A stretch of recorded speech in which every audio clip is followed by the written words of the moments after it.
The first sequence this video is purely for entertainment and does not infringe on copyrights or laws. The rights to the novel and image belong to the original author. We do not claim ownership. Don't like waiting and want to listen to this fanfic in full now? Subscribe to our Patreon, where you'll find the best fanfics.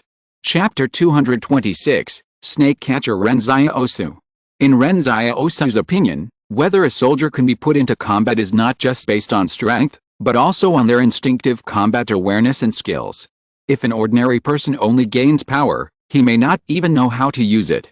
Although Lin Qi and others are fully equipped with firearms and special melee weapons, do they really know how to use them?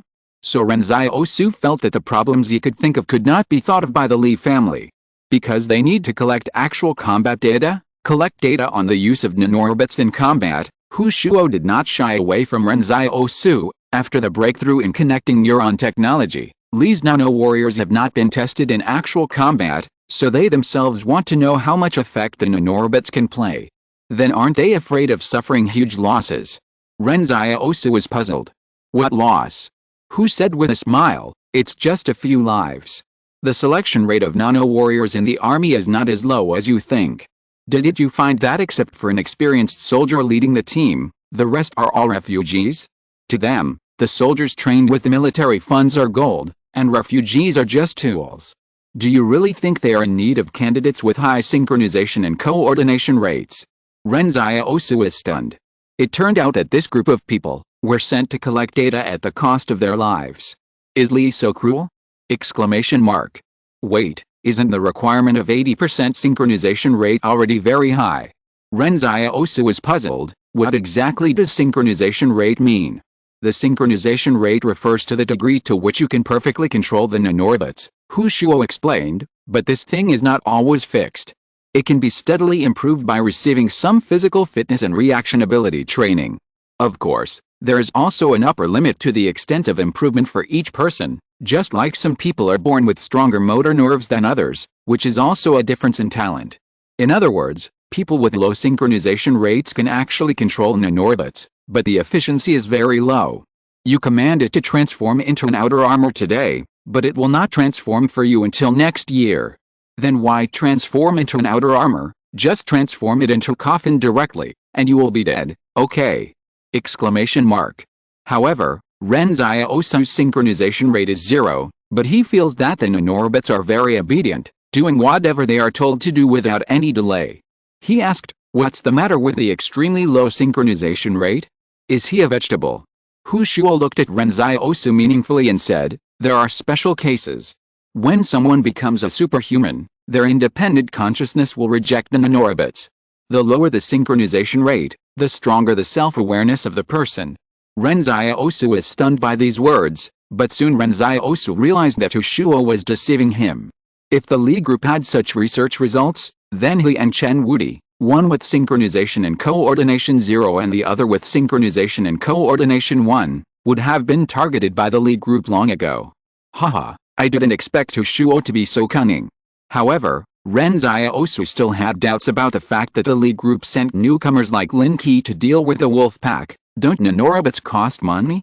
The nanorobots in their bodies are also valuable. Nanorobots can be recycled, Hu Shuo said calmly. If they die, the nanorobots will not die. When their real elite troops come, they can naturally recover the nanorobots scattered in the mountains and fields. It seemed to make sense, and Ren Xiaosu is speechless. But he felt that what Hu said was not entirely right. At least the nanorobots on this group of people, Li was afraid that they could not recover them. The snow-covered mountains were hidden in the clouds. Lin Qi and others walked in the mountains. They kept in touch with the main force of the next post through the radio.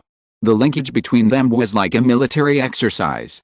The leader of the team was the soldier who had talked to Hu before, and the others were just as Hu said, newcomers who had just joined the Li army. They thought that after joining the army, they would definitely go through very strict recruit training and receive military-style nanorobot operation teaching. But this was not the case.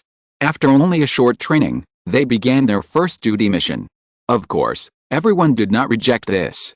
After all, they had heard about how hard the training of recruits was. It would be best if they could avoid that hardship. No one had any doubts. The joy of rising to the top made them lose a lot of judgment, and the information asymmetry also made them have no chance to judge. Lin Qi just thought that since they could achieve the standard synchronization and coordination rate, they were special. Captain Zhou, who is that old man? Lin Qi asked. Don't ask what you shouldn't ask, Captain Zhou replied, just don't provoke him. He is one of the people you shouldn't provoke in the entire Li army. Then what should we do next? Someone asked. Captain Zhou thought for a moment and said, explore the way. One of them suddenly stood up, and silver metal liquid suddenly seeped out of his skin and finally fell to the ground. In an instant, the silver metal liquid suddenly turned into 5 small silver snakes, swimming deeper into the mountain. Captain Zhou asked, how far is your controllable range? The last test estimate was 418 meters, the team member replied. Okay, that's enough, Captain Zhou said, sensing the surroundings carefully, keeping a good distance and not letting the nanorobots go out of control and lose control. The key is not to be careless. Tell me if the nanorobots find any abnormalities. Yes, the team member replied. Lin Qi suddenly said, Captain, this is not the range of the wolf pack, and 5 teams are simultaneously supporting the search, so there shouldn't be any danger, right? To be honest, although they have nanorobots, when it comes to actual combat, people like Lin Qi who have never participated in combat are still a little nervous. Captain Zhou glanced at him and said, just follow the command and you will be fine. However, at this moment, the soldier who controlled the silver snake nanorobot exclaimed, not good. Captain Zhou was startled, what's going on? Are there wolves? No. It doesn't seem to be a wolf. The soldier hesitated for a while and suddenly said, just now a black shadow flashed by in front of us and took away one of my silver snakes. Captain Zhou was stunned. Didn't do anything else? Just took away your silver snake. Yes, it ran away after catching it. Everyone was confused. What the hell is going on? Exclamation mark. Chapter 227, grab some nanorobots to play with. Was it a wolf? No. The team member's silver snake carried an additional camera and transmitted the image back through the nanorobot's neural connection technology, so although the black shadow that flashed by was extremely fast and the image was extremely blurry, he was very sure that the other party was not a wolf. Captain Zhou looked at him and asked in confusion, if it's not a wolf, what else could it be? More like a shadow, the team member said, but at this moment he exclaimed again, oh no, the silver snake is going to get out of my control. As he said that, he chased forward, trying to always maintain his control over the nano-silver snake, but his speed was really different from that of the other party. Before he ran 2 steps, the silver snake completely disappeared from his neural connection. Captain Zhou's face darkened. Originally, he thought he would not encounter any danger here, but no one expected that they had just entered the mountain for less than 3 hours and actually lost some of the nano-robots. And they didn't even know who did it and what the purpose was. If the other party was a human, why did the other party snatch the nano-silver snake, as if you could use it if you snatched it? Captain, what should we do now? Someone asked. Captain Zhou asked coldly, which direction did he run to? Southwest, said the team member. Chase him, Captain Zhou said, it's just one person. Use the radio to call the next post. We found a new target, which may be more important than the wolf pack. Tell them that we will do our best to hunt this target and temporarily withdraw from the operation to encircle and suppress the wolf pack. In fact, the captain surnamed Zhou was the only person in the team who knew about it. He knew very well what they were doing in the mountains this time. There was no need to rush to encircle and suppress the wolf pack. It was more important to prevent the nanorobots from suffering losses. Horizontal ellipsis. At this time, Ren Xiaosu had just received the nano-silver snake, which was already in a sluggish state, from Shadow. He was originally thinking that if he wanted to seize the nano-robot this time, he might have to fight a fierce battle, which was a bit of a loss. He still preferred the lone nano-warriors. However, sometimes this luck is really like someone handing him a pillow when he's sleepy. Someone actually took the initiative to hand him a nano-robot. In just 2 seconds, the palace completed a series of operations such as restoring factory settings and clearing online programs. The small nano-silver snake turned into silver liquid again and merged into Ren Xiaosu's own nano-robot sequence. This time, the nano-robot was like picking it up for nothing. But Ren Xiaosu was a little melancholy. The size of the silver snake was too small. He had to control Shadow to find one with great difficulty. If he had to find them one by one, wouldn't it take him forever to find them? No. Ren Xiaosu's eyes suddenly lit up. Horizontal ellipsis. Lin Qi and others continued to go deeper into the mountains and forests, but they did not go up the mountain, but went down the col to the bottom of the valley. "Captain, why don't you stop chasing him?" Lin Qi said with a guilty conscience. "It's just a lost nano-silver snake. I'm worried that something might happen if I go too far." Captain Zhou glanced at him and said, "Why are you a soldier if you are afraid of death? The wolves are not in our direction, so what are you afraid of? Keep going." As he was talking, a team member suddenly lowered his voice and exclaimed, "Captain, look in the valley." Everyone looked into the valley and saw a black shadow flashing by. The other party seemed to be stopping here to rest, but Captain Zhou and his team unexpectedly chased him here. "Don't let him get out of the pursuit range again," Captain Zhou said coldly. In an instant, the remaining 4 nano-silver snakes chased in the direction where the black shadow disappeared, while the others were running wildly in the mountains and fields, and silver light was running in everyone's blood vessels. Countless nano-robots were running in their bodies. With just a thought, they could instantly form sophisticated auxiliary machinery in their bodies to help them complete more powerful physical strength. Strictly speaking, the strength and speed of these nano-robots during wartime are no longer mortals. They are extraordinary people created by technology. These nano-warriors were seen running wildly among the rocks as if they were walking on flat ground. Some of them could even jump across a distance of 10 meters with a single leap. Gunfire was like a tide. They chased and concentrated their fire on the shadow, trying to use a strong line of fire to blow the shadow into pieces. However, although they were physically strong, the recruits who had not experienced firearms training could not even do the most basic aiming and high-speed movement. "Don't shoot and waste firepower," Captain Zhou said coldly. "Catch up with him first." However, during the pursuit, only the soldier who controlled the nano-silver snake was a little confused. The speed of this figure was slower than the speed of escaping after catching the snake just now. But he had no combat experience and did not dare to judge the situation casually. Seeing that the distance between them and the shadow was still getting closer and closer, the silver snake had already approached the back of the shadow, but the shadow reached back and grabbed something, and then suddenly sped up and ran away. The speed after the acceleration shocked Captain Zhou and all of them. "Is this still a human? But what are you trying to do? Since you can run so fast, why don't you run faster earlier?" However, the next moment, the nano-warrior who controlled the silver snakes caught up with him panting, "Oh no." His nanorbits were used to form nano-silver snakes for reconnaissance, so once the team pursued with all their strength, his speed would fall behind. Captain Zhou frowned and said, "What's wrong?" The nano-warrior said with a dead heart, "All the silver snakes have been captured." It was not until this moment that everyone suddenly realized that the other extraordinary person played such a trick just to slowly pull all the silver snakes together so that the other party could catch them all in one fell swoop. The other party was targeting the nano-silver snakes from the beginning. "What's the matter? Did you think that catching them one by one at the beginning was not fast enough and not satisfying enough?" Captain Zhou stood on a stone and wanted to retreat. Now, before the wolf was seen, a nano-warrior had all his nano-robots taken away by someone. Is it reasonable that the nano-warrior has no nano-robots? In the past, he thought it was a good idea to use nano-robots as reconnaissance machines, which would greatly improve the efficiency of reconnaissance. After this incident, Captain Zhou felt that he needed to go back and talk to the operations staff. This method was not feasible. Someone was specifically trying to steal nanorbits to play with. "Retreat," Captain Zhou said coldly. "Don't chase them anymore." After weighing the pros and cons, he felt that if he continued to chase them, he might suffer even more losses. He and the other party were obviously not opponents of the same level, so it was very necessary to stop the loss in time. But at this moment, the howling of wolves rose from the hillside not far from them, and Captain Zhou's face suddenly became gloomy. Chapter 228 I Don't Care.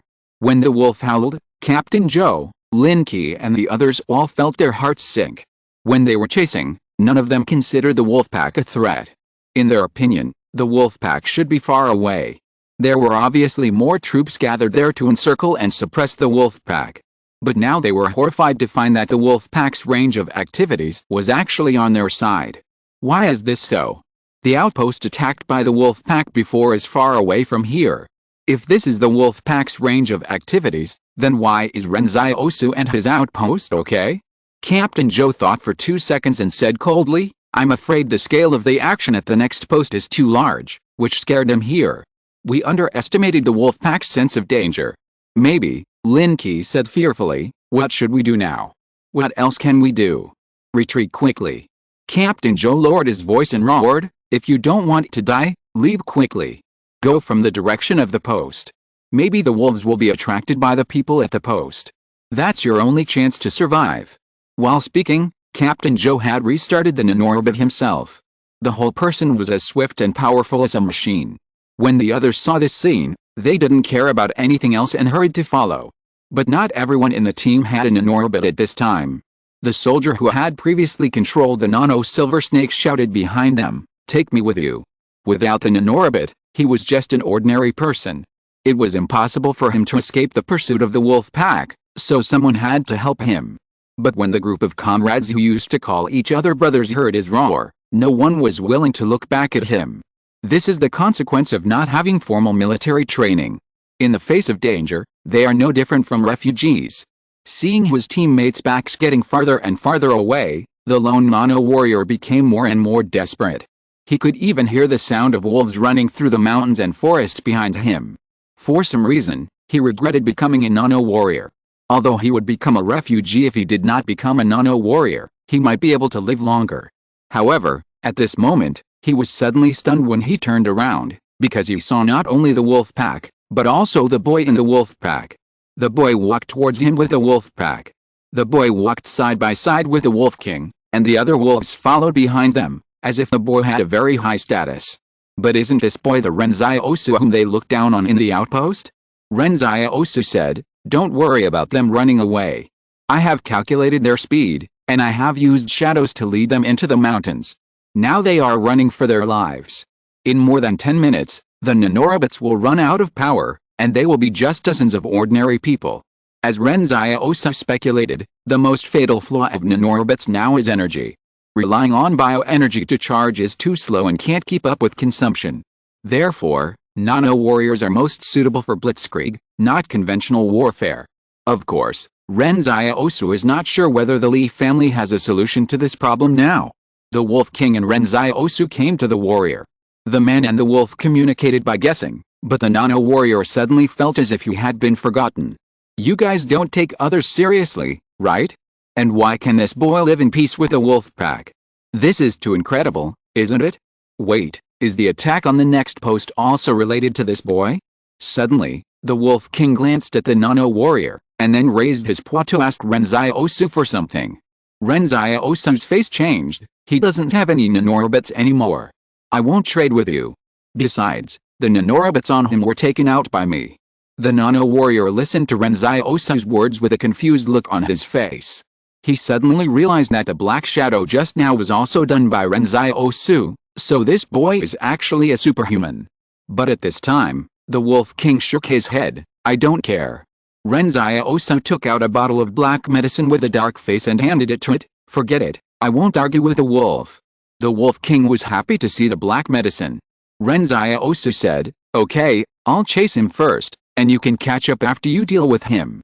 With that, Ren Xiaosu was ready to leave here, leaving the nano-warrior with a horrified face. Don't go, we are the same kind, how can you let the wolf eat me?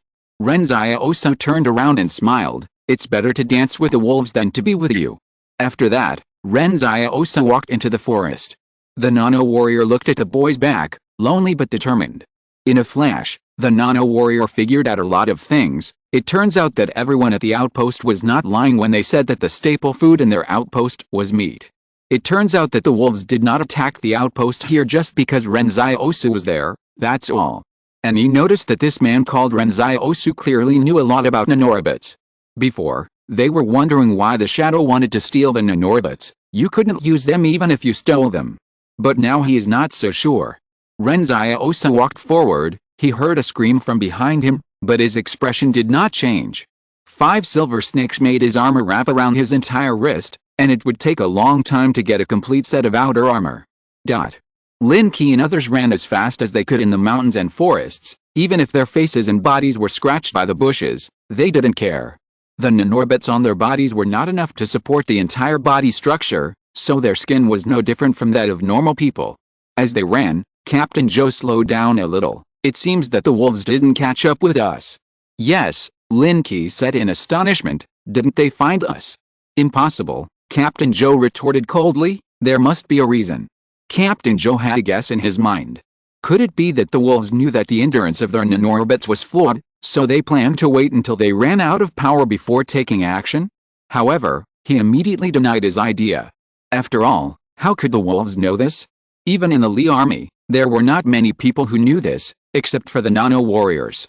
At this time, Lin Ke and his men had already thrown away some supplies.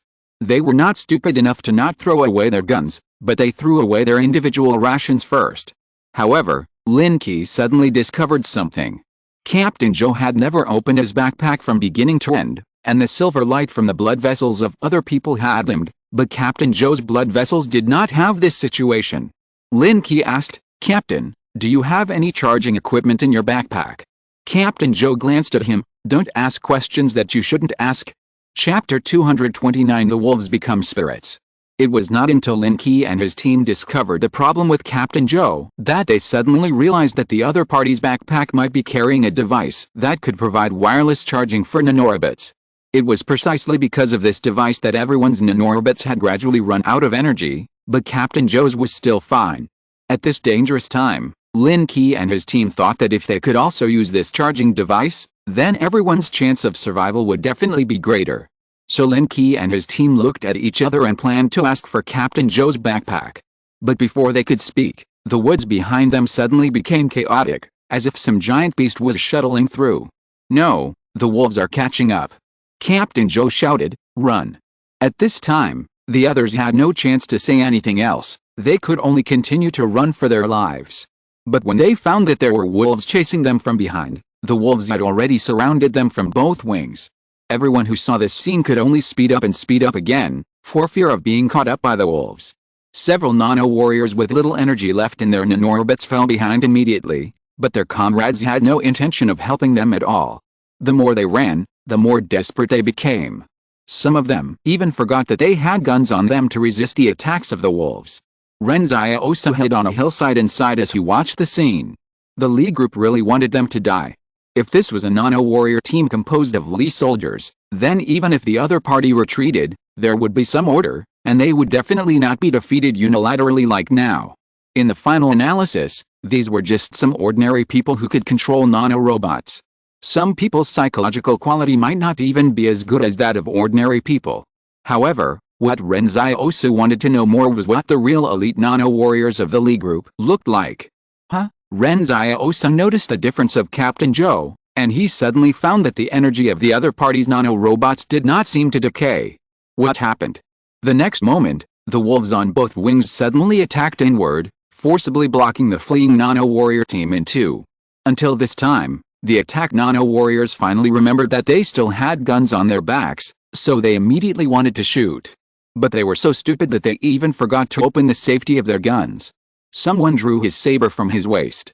It was a melee weapon specially assigned to them by the Li family, which facilitated the nano-warriors to exert their super physical fitness.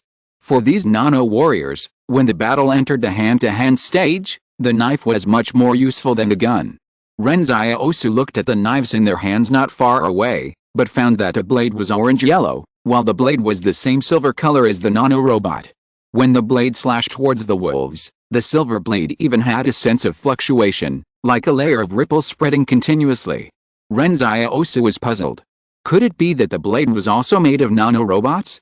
When one of them slashed a blade across the body of a wolf, the wolf's flank was like a candle encountering a hot blade, and it cracked instantly. Seeing that this weapon was powerful, the wolves immediately stopped charging head-on, and attacked from behind.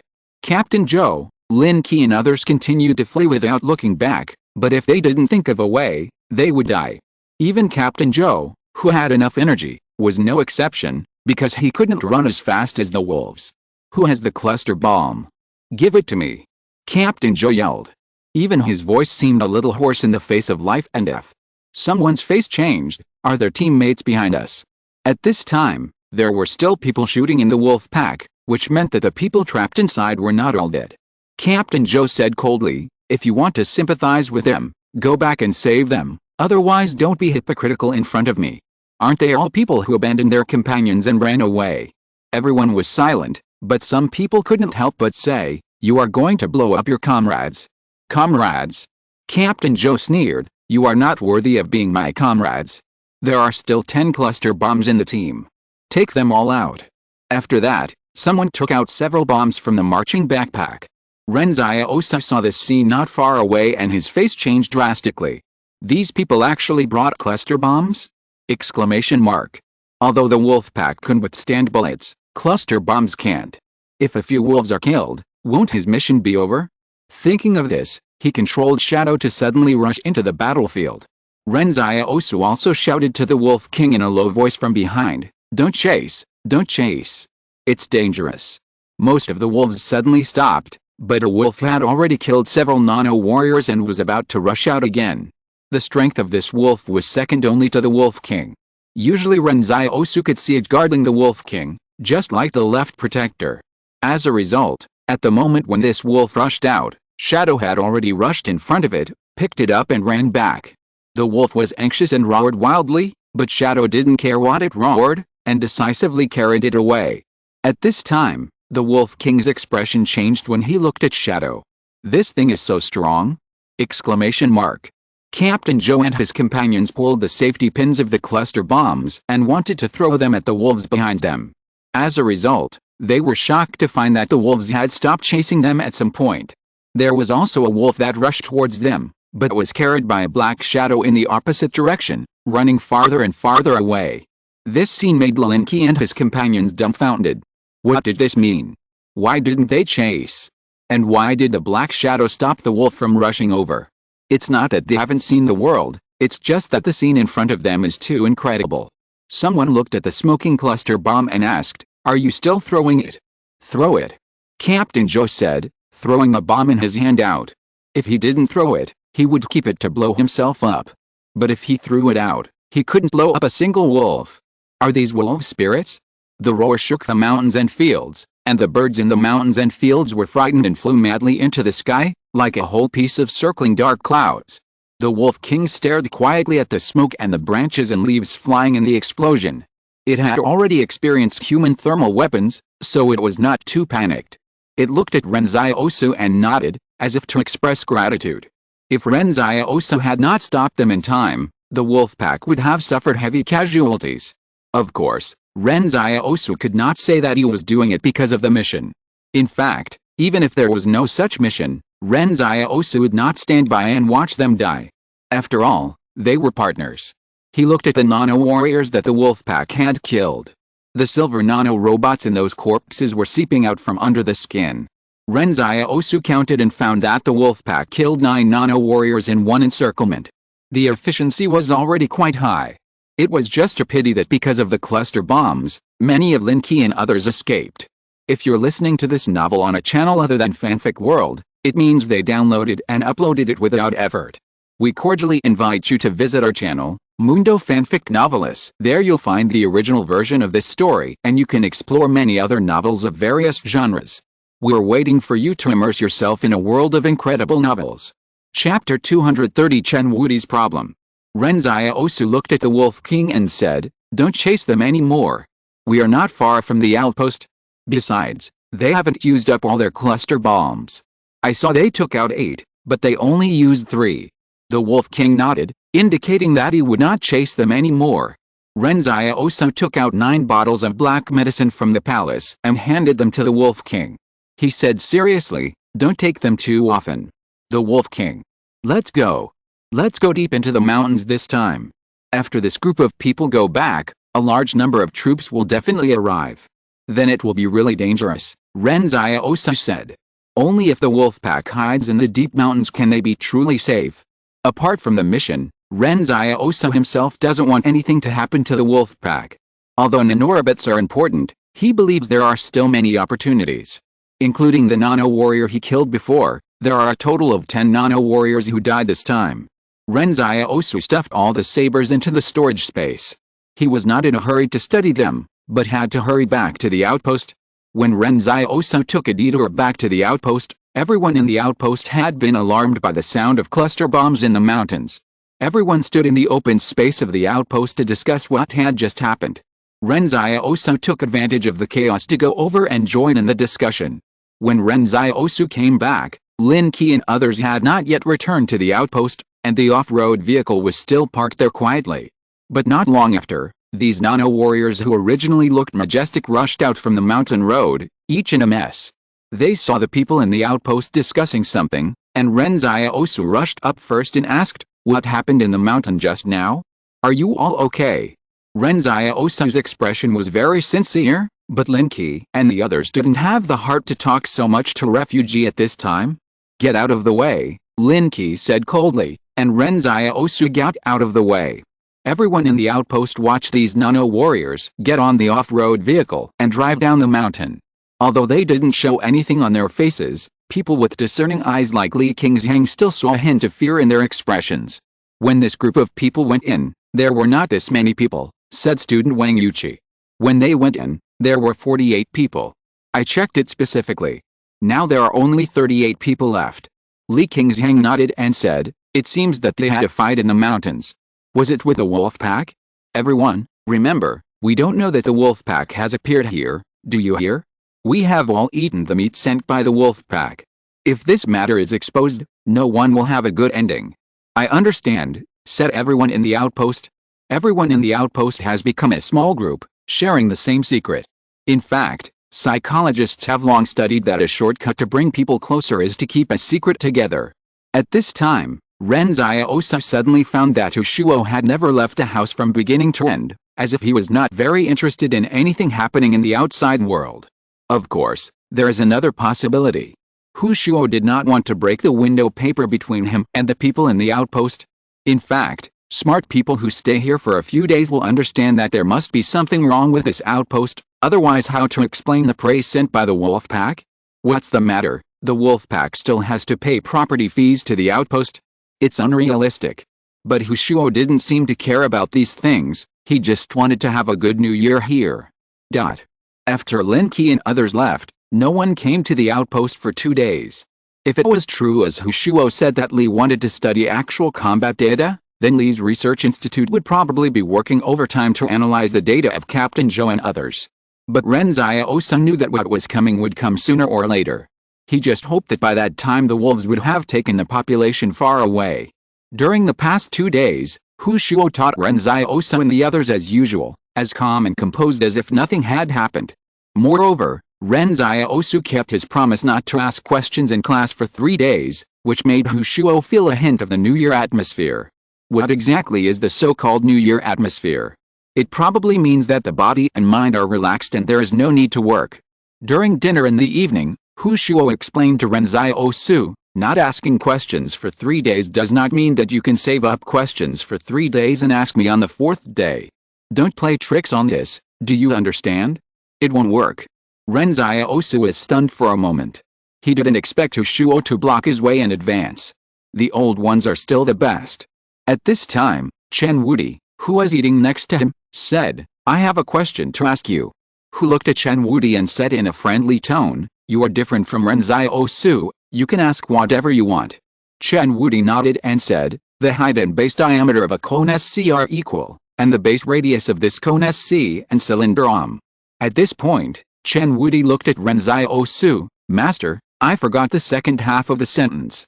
Ren Xiaosu patiently reminded him, "And the base radius and volume of this cone SC and cylinder are also equal, then what is the ratio of the lateral area of this cone SC and cylinder Who looked at the starry sky and sighed, "You are really awesome." Ren Xiaosu suddenly said, "If you don't want to answer this question, I'll change it." Seeing that Ren Xiaosu is so serious, Hu turned to look at him, "Let me hear what you want to ask first." "Who are you?" Ren Xiaosu asked. Hu Shuo was stunned for a moment. He suddenly felt that this question was too simple compared to Ren Xiaosu's other questions. He had never been shy about it before, so it was not that he couldn't say it. "I, Hu Shuo, am the director of the Special Investigation Department of the Li Group's first military group, with a rank of Lieutenant General. I am currently temporarily in charge of the 108th barrier," Hu Shuo said. After the incident at the 109th barrier, the Li Group quickly took over the ruling power of all the barriers. The reason why the barrier managers outside the system were retained was because there were customary rules between the consortiums. At that time, the consortium was still in its development stage, and it was not as powerful as it is now. They tried their best to infiltrate each barrier and slowly trained their own army. After a few decades, the consortium gradually became the actual controller of each barrier, but even so, no one was willing to take the lead and tear open that layer of window paper. Now that the Li family has completely taken over all the barriers, they have become the real controllers of the 11 barrier fortresses in name, and the banks inside these 11 barriers have completely refused to exchange currencies from other consortiums. For a time, the currencies of other consortiums have depreciated in these 11 barriers. Ren Xiaosu suddenly felt that he seemed to understand why Hu Shuo maintained a neutral attitude. Could it be that Hu Shuo, as the manager of the 108 barriers, wanted to use other forces to weaken the power of the Li family, so as to achieve the purpose of truly taking power? However, Hu Shuo looked at him and smiled. I roughly know what you are guessing, but the truth you see now is still just an appearance. Maybe one day you will understand it. I'll look forward to seeing your expression at that time. Thank you, the Guardian of Morgan City, for becoming the new ally of this book. Please vote for the monthly ticket. Please vote for the monthly ticket. I say it 3 times because it is important. At least stabilize the 10th sequence. Chapter 231 Another Character Collapse. In the consortium world, extraordinary abilities are unique, just like the unique DNA of every extraordinary person. Once the ability is confirmed, the extraordinary person who uses the ability is confirmed. Therefore, after the Qing family wanted the person, the Li family began to want Su Xianchu again. Su Xianchu's ability is not a secret, and Luo Lan asked Lu Yuan to help want Su Xianchu when he was in the 109th barrier. So when Captain Zhou and Lin Qi and others returned to the 108th barrier to take notes, the head of the Li army immediately realized that these things in the mountains must have been caused by Su Xianchu. As for why the wolf pack moved, it was obvious that the wolf pack had sensed the danger in advance and moved. And they might have originally intended to attack the outpost where Li Qingzheng and his team were, but the Nano warriors blocked the disaster for the outpost. Thinking about it this way, it seems that everything makes sense. However, in the notes of Captain Zhou Ji, some of the Li army's combat sequence chiefs suddenly discovered a very serious problem. This Su Xianchu seemed to be collecting their Li's nanorbits. The entire consortium's top management knew that if they wanted to use nanorbits, they had to encrypt and match them within the consortium. So as a superhuman, why did Su Xianchu snatch nanorbits? At this time, the powerful think tank began to analyze. According to the existing intelligence, the Qing family wanted Su Xianchu, Yang Xiaojun, and Luo Zinai at the same time, and Yang Xiaojun has been confirmed to belong to both the Yang family and the mob. Her blood belongs to the Yang family, and her organizational identity is a member of the mob. This matter is more complicated. Su Xianchu was wanted together with Yang Xiaojun and Luo Zinai, so it is very likely that Su Xianchu is a member of the Yang family or the mob. However, the members of the mob who have revealed their identities so far are all female, so Su Xianchu is temporarily defined as a field staff of the Yang family. This information is very important. You must know that after the 109 barrier was broken, the technology for connecting neurons fell into the hands of the Yang family. The Li family has intelligence to prove that the Yang family is now fully testing and coordinating nanorbits. Now Su Xianchu suddenly appeared near the Li family to plunder nanorbits. What does this mean? This means that the Yang family may be the first to launch a war against the Li family. Dozens of Li family officers were standing in the spacious room of the combat command center and listening. When this conclusion came out, everyone's face became gloomy. A middle-aged general sitting at the round table said calmly, "We still planned to strike first, but we didn't expect that the Yang family was more eager than us. You are the honor of the Li family. Go back and make preparations." Someone asked, "What about Su Xianchu and the wolf pack?" This Su Xianchu may have fled far away after one blow. What they want is just the sample. Now that they have succeeded, there is no need to stay here, another person said. The most important thing for us now is to clean up the experimental subjects in the 109th barrier, so that we can stabilize the rear. Where is the new combat brigade going there? A gray-haired Li general asked. It arrived at the newly established forward base yesterday, but there is no feedback today, said a staff officer of the combat staff. Confirm now, the general said calmly. The staff officer immediately walked out, but 10 minutes later he suddenly ran back and pushed open the door of the combat command room. We lost contact. The entire 4th Combat Brigade lost contact. We couldn't get in touch after leaving the forward base.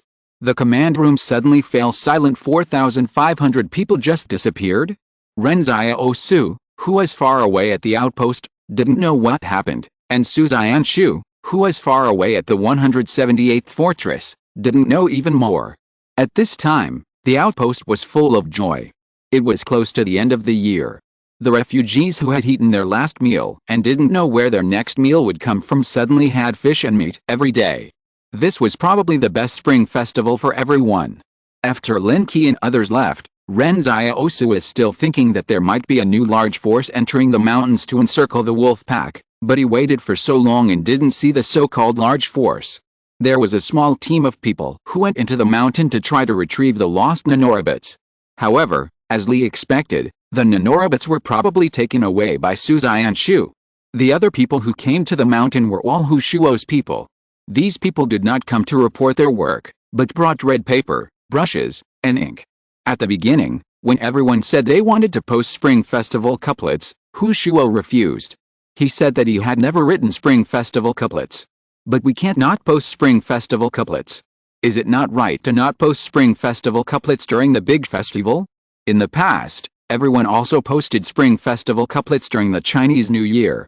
There were probably only 1 or 2 people in a market town who could write calligraphy, or there were only 1 or 2 people in a market town who could get a brush. When the festival came, almost everyone in the market town would take the red paper they bought to ask for a pair of Spring Festival couplets. It was not expensive, probably just the price of a meal. At this time of year, even the poorest families did not care about this little money. And among all the people in this outpost, only Hu Shuo seemed to be a cultured person. If Hu Shuo was not allowed to write, who else could write? Finally, Hu Shuo could not stand everyone's persuasion, so he asked his men to bring the materials for writing Spring Festival couplets. Hu Shuo set up a table in front of the outpost, and spread the cut red paper on it. Everyone in the outpost gathered around the table. The brush was a very distant object from the refugees. Someone laughed beside Hu Shuo and said, "Old man, you don't need money to write Spring Festival couplets, right?" Hu Shuo glanced at them and said, "No money. Your handwriting must be very beautiful," someone praised. Hu Shuo usually looked like an immortal, and he looked like a player who was proficient in piano, chess, calligraphy and painting. Hu Shuo did not answer. He sat in front of the table and pondered for a long time before writing, "If you want to get rich, build roads first." Ren Xiaosu looked at the ugly crooked words quietly and sighed, "You can't judge a person by his appearance. Your handwriting doesn't match your temperament." Hu Shuo was unhappy. "I said I wouldn't write it, but you insisted on me. I don't even charge you, what else do you want?" Ren Xiaosu said seriously, "If these words were put in our market town, you would have to pay them to write Spring Festival couplets for others to post." Hu Shuo glared, "You are the only one who can talk, right? If you don't talk, no one would think you are dumb." However, Ren Xiaosu was puzzled. "You are quite knowledgeable. When you teach, you are really good at math, physics and chemistry. You are much better than Mr. Zhang in our market town before. But who would write something like build roads first to get rich and Spring Festival couplets? And your handwriting looks a bit biased." Hu Shuo was a little melancholy. His character has collapsed. Chapter 232 Captain Ren Xiaosu. Even though they disliked it, since everyone had unanimously asked old man Hu Shuo to help write the Spring Festival couplets, and he had already written them, wouldn't it be embarrassing if everyone didn't put them up? In fact, Spring Festival couplets are just a kind of expectation for the new year. Just be happy. The simple wooden house was also built. In order to make the house warmer, everyone peeled off the leather of the prey brought by the wolves, washed it, and nailed it outside the house after it was dried to prevent the house from being ventilated. After the house was built, Ren Xiaosu and Li Qingzhang drove a truck to the market town and picked up Wang Fuge, Yan Liuan, Zhang Wu and others. However, this time Hu Shuo stopped them. The outside of the market town is different now. If you go to pick people up now, you may make mistakes. Wait 2 days before going. Ren Xiaosu was stunned for a moment. Did something big happen?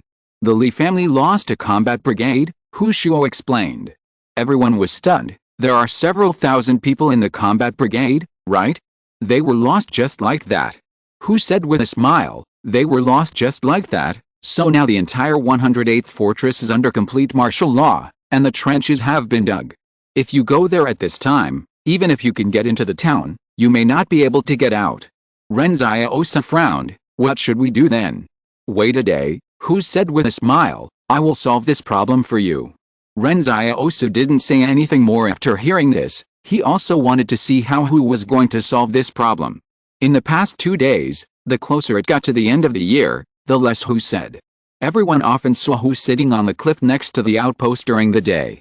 The old man did nothing but stared into the distance in a daze. Ren Xiaosu walked up to Hu Shuo and suddenly asked, "Are you missing your family?" Hu Shuo ignored him. Ren Xiaosu asked again, "Besides that grandson, don't you have any other relatives?" Hu Shuo glanced at him and said, "No, what's wrong?" "I see you're very melancholy every day," Ren Xiaosu said worriedly. "If you don't mind, let's become sworn brothers. I have a younger brother, and then we can imitate the 3 heroes of Peach Garden or something." "Get lost," Hu Shuo said unhappily. "Who are you taking advantage of here? My grandson is older than you." Ren Xiaosu said with a little regret. "Then it's almost the new year, why doesn't he come to reunite with you?" "He has more important things to do," Hu Shuo said.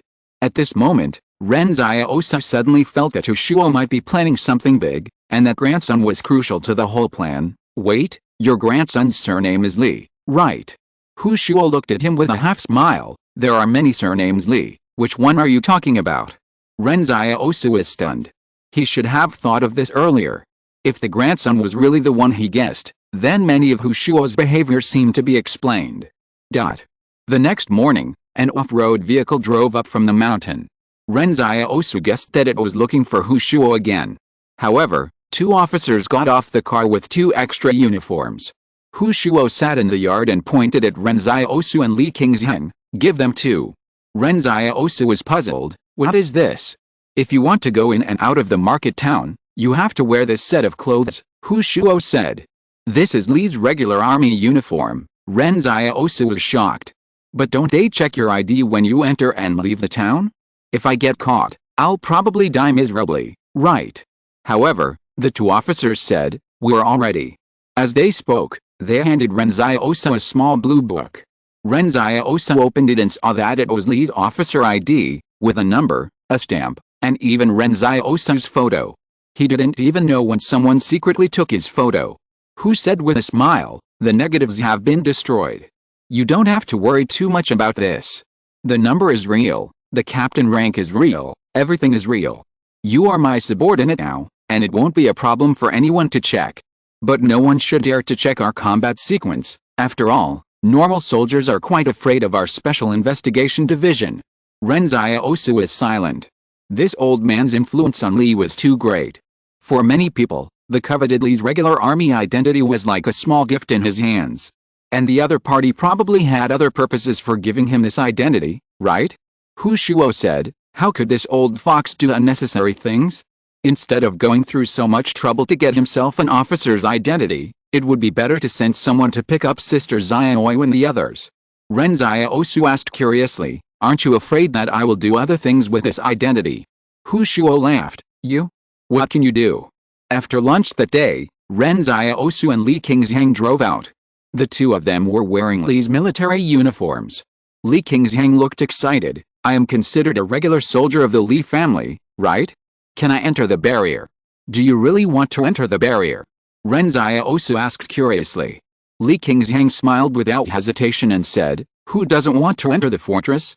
I heard that the doors are not locked at night in the fortress, and there is not even a thief." "I'm afraid I will disappoint you," Ren Xiaosu said while looking out a window. "I don't think there's anything good in the fortress. On the contrary, life in the market town is more comfortable." Li Qingzheng said as soon as he heard it, "I don't believe it. You must be lying to me. Anyway, the fortune teller said that I can enter the fortress if I meet a noble person in this life. I believe this." Ren Xiaosu smiled and said nothing. It is better to believe in yourself than to believe in fortune tellers. When passing through the market town checkpoint, when the 2 showed their documents, the other party's face changed drastically when they saw the words Military Special Investigation Department, and quickly let Xiaosu and Li Qingzheng pass. Wang Fuge and others had already packed their things and were waiting for Ren Xiaosu. When Ren Xiaosu said he would take them to the outpost to celebrate the new year, no one doubted whether Ren Xiaosu could do it. Now Ren Xiaosu really came to pick them up, and the whole family was carrying large and small bags as if they were going out for a picnic, which did not fit the tense atmosphere in the market town at all. The big sister of the grocery store next door was stunned when she saw the military uniform on Ren Xiaosu. How did you become a soldier of the Li family? Wasn't he a soldier of the private army last time? At that time, she looked down on Ren Xiaosu's identity as a private soldier. You have to know that the person she was dating was a real soldier of the regular army of the Li family. She knew how difficult it was to join the regular army of the Li family. During this period, because Wang Fuge's grocery store opened next to her business plummeted. In the past, others would ask her to buy things, but now Wang Fuge is always friendly with everyone he does business with. Everyone must be more willing to buy things from Wang Fuge. So, every day when she saw Wang Fuge's side bustling, she became more and more angry. Just when Ren Xiaosu, Yan Liwen and others were packing up, the elder sister secretly ran to the military camp outside the market town. Chapter 233, Extraneous Branches. Others might not have noticed that the elder sister left, but Yan Liwen did. It must be said that among the whole family, Ren Xiaosu and Yan Liwen were the most vigilant towards the outside world. This was also the reason why Ren Xiaosu trusted Yan Liwen the most. He whispered to Ren Xiaosu, "Brother, the woman next door might cause trouble." Ren Xiaosu glanced at the back of his elder sister leaving, thought for a moment and said, "It's okay, don't be afraid." While packing up, Wang Fuge took the account book and said happily beside Ren Xiaosu, "Our grocery store has a very stable income now. Residents from far and near buy groceries from us. Here, Xiaosu, check the accounts." Ren Xiaosu glanced at Lao Wang with a smile. "Okay, why check the accounts during the new year? I don't have any concerns about the things you handle. Hurry up and get in the car. I'll take you to our sentry post and send you back on the 8th day of the new year." Although the sentry post is good now, it is part of the defense after all. No one cares so much during the new year, but if someone patrols after the new year and finds that they have taken their families there will be trouble. Moreover, Wang Fuge and his friends live well in the market town, and Yan Liwen, this clever little guy, can also inquire about a lot of information as a friend of women. Yan Liwen whispered beside him, "Brother, why did Li suddenly start to arrest Su Xianchu? Was it you who did it?" Ahem. Ren Xiaosu glanced at Yan Liwen. "Don't tell anyone." "Yes." Yan Liwen nodded obediently. "Don't worry, I'm keeping my mouth shut." At this moment, the eldest sister from the grocery store next door rushed over with a group of soldiers. From a distance, the eldest sister pointed at Ren Xiaosu and shouted at the top of her voice, "Those are the two men." When they came to the market town last month, the older one was still wearing the uniform of a private army, but this time he changed into the uniform of a regular army, and he's even got the rank of captain. Ordinary people would not know the other person's rank even if they saw the epaulets, but the people who run the grocery store at the gate of the fortress are all smart people. How could they not recognize this? The group of soldiers surrounded Ren Xiaosu and the others. A lieutenant came forward and looked at Ren Xiaosu. "Which combat sequence are you in? Take out your officer ID." Ren Xiaosu and Li Qingxiang looked at each other, but just as Ren Xiaosu reached out to take out his officer ID, there was a sound of bolts being pulled next to him, and more than a dozen gun muzzles were pointed at them. The lady in the grocery store smiled. If there was a problem with the young man's military identity, then Wang Fuge's grocery store would definitely not be able to continue, right? Ren Xiaosu smiled and took out his officer's ID from his pocket and handed it to the soldier in front of him. He smiled calmly. Not many people dare to investigate the Special Investigation Department these days. Li Qingxiang took a breath of cold air. He found that Ren Xiaosu was not panicked at all, and the calmness and condescendingness when he was imitating Hu Shuo was so similar. The officer opposite frowned when he heard the three words Special Investigation Department. He opened the officer's ID and saw Ren Xiaosu's photo, stamp, number, and the eye-catching words Military Special Investigation Department. Normally, he would definitely panic. No one who went into the Special Investigation Department had ever come out. But he thought about it and realized that there were indeed too many suspicious points about Ren Xiaosu and the others. After regular soldiers received training, their bodies and standing postures were different from others, and Li Qingxiang's nature in wearing a military uniform made him look a bit fake. The officer said in a cold voice, We need to check whether you are officers of the Special Investigation Department. After that, he ordered his subordinates to take out a palm-sized machine. After they entered Ren Xiaosu's officer ID number, Ren Xiaosu's photo appeared. The officer gasped. He turned around and slapped the grocery store lady to the ground. Then he turned around and bowed to Ren Xiaosu. "I'm sorry, sir." Ren Xiaosu took the officer ID back and looked at the other party carefully. "I now suspect that you are a spy and want to persecute my lee's officers. Is the watch on your wrist a communication tool between you spies?" When the officer heard this, he quickly took off the watch and handed it to Ren Xiaosu. "Please take it back for inspection, sir. This is some local specialty I brought you." "Well," Ren Xiaosu glanced at the others, "do you have any suspicious items on you? I suspect you are smuggling suspects."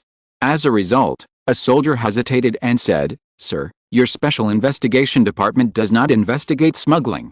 Ren Xiaosu was silent for a moment. "Let's start investigating now."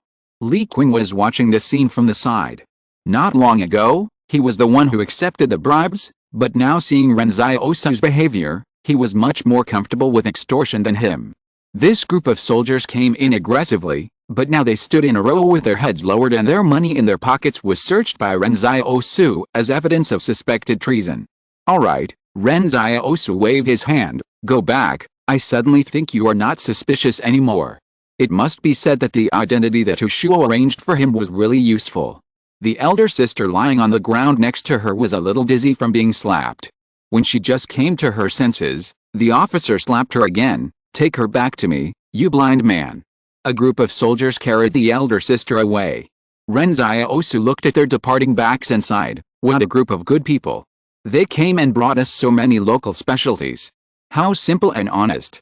As he said that, he handed the local specialty watch to Wang Fuge.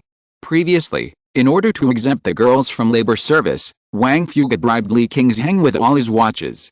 Li Qingzhang hesitated for a long time. "I have sold all the watches you gave me before, how about I return the money to you?" Ren Xiaosu smiled. "Then you helped us for nothing?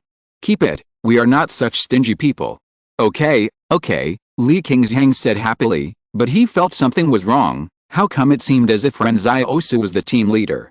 On the way back, Yan Liming lay in the back of the car and said excitedly, "Brother, is your outpost fun?"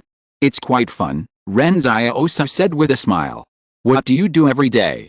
"Every day I just go to class, eat meat, go for a walk in the mountains to dig some wild vegetables and mushrooms, and catch rabbits," Ren Xiaosu said. "There are a lot of rabbits in the mountains over there, and I will teach you how to make traps to catch rabbits when you go there." At this time, Ren Xiaosu suddenly thought that although Yan Liming was also a superhuman, he still had no means of self-defense. Could he collect some nanorbits for Yan Liming first? When Ren Xiaosu returned to the mountain, he saw Hushuo holding a satellite phone and explaining, "Our Special Investigation Division doesn't investigate smuggling." Yes, we really don't. This must be a misunderstanding. We don't intend to seize power from the Inspection Division. Ren Xiaosu said he wanted a monthly pass. Chapter 234, on the verge of breaking out. Hushuo was in a good mood the whole day. He did some boxing in the morning, and then taught the children. Ren Xiaosu was not here. What a comfortable and pleasant day. As Ren Xiaosu guessed, he could have asked someone to send Yan Liming and others directly over. How much easier would that be? But he had his own purpose. If he directly brought Yan Liming, Wang Fuge and others over, how could he get Ren Xiaosu away? Other purposes were not important. He felt that it was worth the trouble to get Ren Xiaosu's regular soldier identity by letting him leave the post for a whole day. Ren Xiaosu was gone for a whole day. It took 6 hours to go back and forth, and it would be over if he delayed another 8 hours. It was like a holiday. However, he never expected that someone sent a phone call in the afternoon, saying that the director of the inspection department was furious. At first, Hushuo didn't know what was going on. After answering the phone, he found out that Ren Xiaosu was investigating smuggling in the market town. Everyone in the system has a clear division of labor. You took away other people's power. This doesn't make sense. Hushuo was shocked at the time.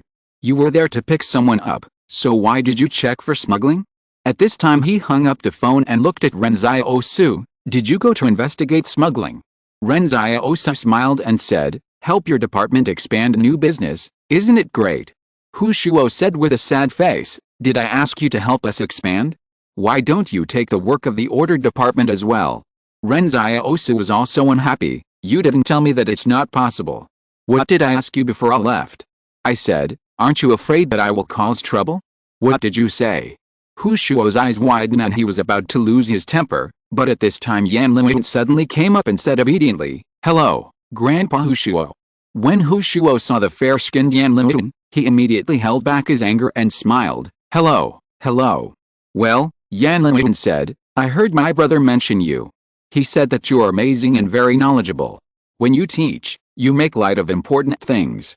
I hope I can become a knowledgeable person like you in the future. Ha ha ha, really? Hu Shuo's anger disappeared immediately. Did that kid really say that?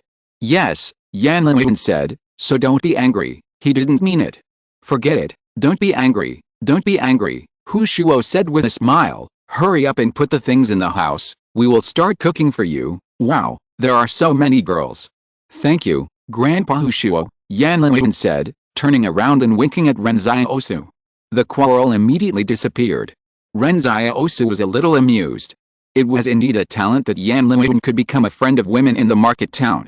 Hu Shuo looked at Ren Xiaosu and said, your brother is really more sensible than you. Hurry up and clean up the house. I don't want to see you now. At this time, Chen Wudi took Sister Xiaoi and the others to visit the entire outpost. The outpost was not big. After Sister Xiaoi visited their houses one by one, she frowned. Why are the houses so dirty? Don't a group of grown men know how to clean them up on weekdays? Yan Liwen whispered, Sister Xiaoyu has become a bit of a germaphobe lately. We are all afraid of her at home. She won't let us eat without washing our hands before eating. Uncle Fuga is the same. Come on, girls, take the cleaning tools, let's clean the whole house first. Sister Xiaoyu coordinated the female students together, like a housekeeper, and the female students listened to her very much. Originally, this outpost was a group of men, most of whom were refugees. They had not received military training, so they had no concept of keeping the barracks clean and tidy, but after half an hour, the whole barracks looked brand new. Li Qingzhang and the others couldn't believe that this was where they used to live. Sister Xiaoi and the others even wiped the window glass, and the house suddenly became bright and well organized. Ren Xiaosu sighed. Sister Xiaoi was becoming more and more like a good housewife. People in the outpost, such as Li Qingzhang, were almost staring at the group of girls going in and out of the house to clean. Whenever the female students saw Ren Xiaosu and Yan Liwen, they would smile sweetly. A group of men were sitting by the campfire barbecuing, and Li Qingzhang said with emotion, Brother Xiaosu is still awesome. After saying that, they were almost crying with envy. At this time, Sister Xiaoi stood at the door and exhaled a breath. Finally, the cleaning is done. She glanced at the campfire. How can we only eat barbecue? I'll fry some vegetarian dishes for you. Wang Fuga smiled to Ren Xiaosu. The family is now relying on Xiaoi to take care of things, otherwise it will be a mess. Xiaosu, it looks like the Li family is going to go to war. Will it have a big impact on us? Ren Xiaosu said, have you found out where the 88th barrier is? No, Wang Fuga shook his head, but have you asked that old man? I think he seems to know a lot. Ren Xiaosu looked at Hu Shuo. He was worried that asking Hu Shuo would be considered collaborating with the enemy. After all, at that time he thought that Hu Shuo was a senior officer of the Li family and must be on the side of the Li family. Now that he has a further judgment, he can ask. Ren Xiaosu asked everyone to sit by the bonfire, and he sat next to Hu Shuo. Do you know where Barrier 88 is? Yang's Barrier 88. Hu Shuo glanced at Ren Xiaosu. Why are you asking this? I'll just say it straight. We were originally planning to go to Barrier 88, but we were drafted and came here, Ren Xiaosu said. I advise you not to think too much now, Hu Shuo said. Barrier 88 is northeast of Barrier 108. Now it has been heavily guarded by Li and Yang. There are 3 barriers between Barrier 88 and Barrier 108. You may be able to get through alone, but how can those around you get through? It's not enough to rely on the identity of the Special Investigation Division. Is there really going to be a war? Ren Xiaosu was puzzled. Not only that, even the Qing clan has sent troops to the junction of the 3 clans, Hu said, looking at him. Now the Li clan has not yet dealt with the experimental subjects of the 109th barrier, and the war is about to break out. At this time, If you want to cross the battlefield to the 88th barrier, you must first prepare for the casualties of your companions. The shells and bullets on the battlefield are blind, and they don't know who you are. Ren Xiaosu frowned. Then we will be fine in this outpost, we can hide here first. Hu sighed. The Li clan may not have enough troops, and they may even pull the private troops of the outpost to the front line as cannon fodder. Chapter 235 Each Other's Secrets. Ren Xiaosu and his men were already somewhat isolated from the outside world in this outpost. Even though Yan Liwen kept trying to get information, he only got to know a small part of the outside world. So they had no idea that the war between the Li, Yang, and Qing families was about to break out. There hadn't been a war on this wasteland for a long time. Humans had just barely recovered from the disaster, and the war had come immediately. Sometimes Ren Xiaosu wondered why they had to kill each other when it was already difficult for them to survive the disaster together. According to Hu Shua, the Li family originally wanted to clear the experimental subjects in the 109th barrier before launching a war, and had already sent a combat brigade there. However, time would not wait for the Li family, and neither would the Yang and Qing families. The experimental subjects in the 109th barrier were not only a threat to the Li family, they were also very close to the 111th barrier of the Qing family, so since everyone was going to fight, they would bet on which side the experimental subjects would go. Now, the most dangerous thing is that Ren Xiaosu and his men will probably be sent to the battlefield, and he has too many concerns to just walk away. Even if they hide in the mountains behind them, it is still not safe, because this forest happens to be one of the attack routes of the experimental subjects, otherwise Li would not spend manpower to send them to these outposts. What if the experimental subjects come to attack Li's barrier? Ren Xiaosu asked. Hu Shua looked at Ren Xiaosu and said, in fact, it is not that dangerous near the 108 barrier. You can even consider sending them inside the barrier. Under the condition of being prepared, the experimental subjects cannot forcefully break through the barrier. The 109 barrier was just neglected in defense before. Although the 109 barrier was broken, if Li's heavy firepower was assumed on the walls of the 108 barrier, it would be difficult for the experimental subjects to get close. After all, the experimental subjects are just flesh and blood. Their muscles can lock bullets, but they can't stop artillery shells. Even the metal storm mountain tilt brought by Qing Zhen can make them retreat. This is also the reason why Qing Zhen said that only children would be afraid of these experimental subjects. For Qing Zhen, he knew too well how terrifying the current thermal weapons of mankind were. Therefore, everyone was worried that if they attacked on the battlefield in the wasteland wilderness, it would cause some trouble, but no one was actually that worried about the city defense war. Ren Xiaosu asked Hu Shua, can you help send them into the barrier and let them live in it temporarily? Hu Shua smiled. You can do it yourself now. The power of the captain of the Special Investigation Department is very great. However, at this point, Hu Shua suddenly added, but I warn you not to use your power.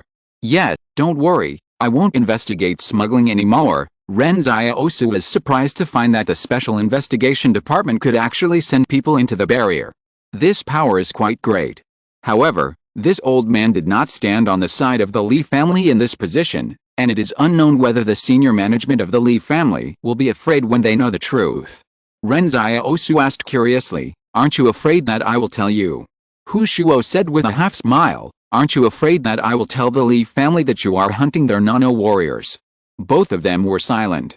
Ren Xiaosu knew that Hu Shua was an old fox and that his abnormality must have been noticed by him, but he didn't expect that he would suddenly break this window paper.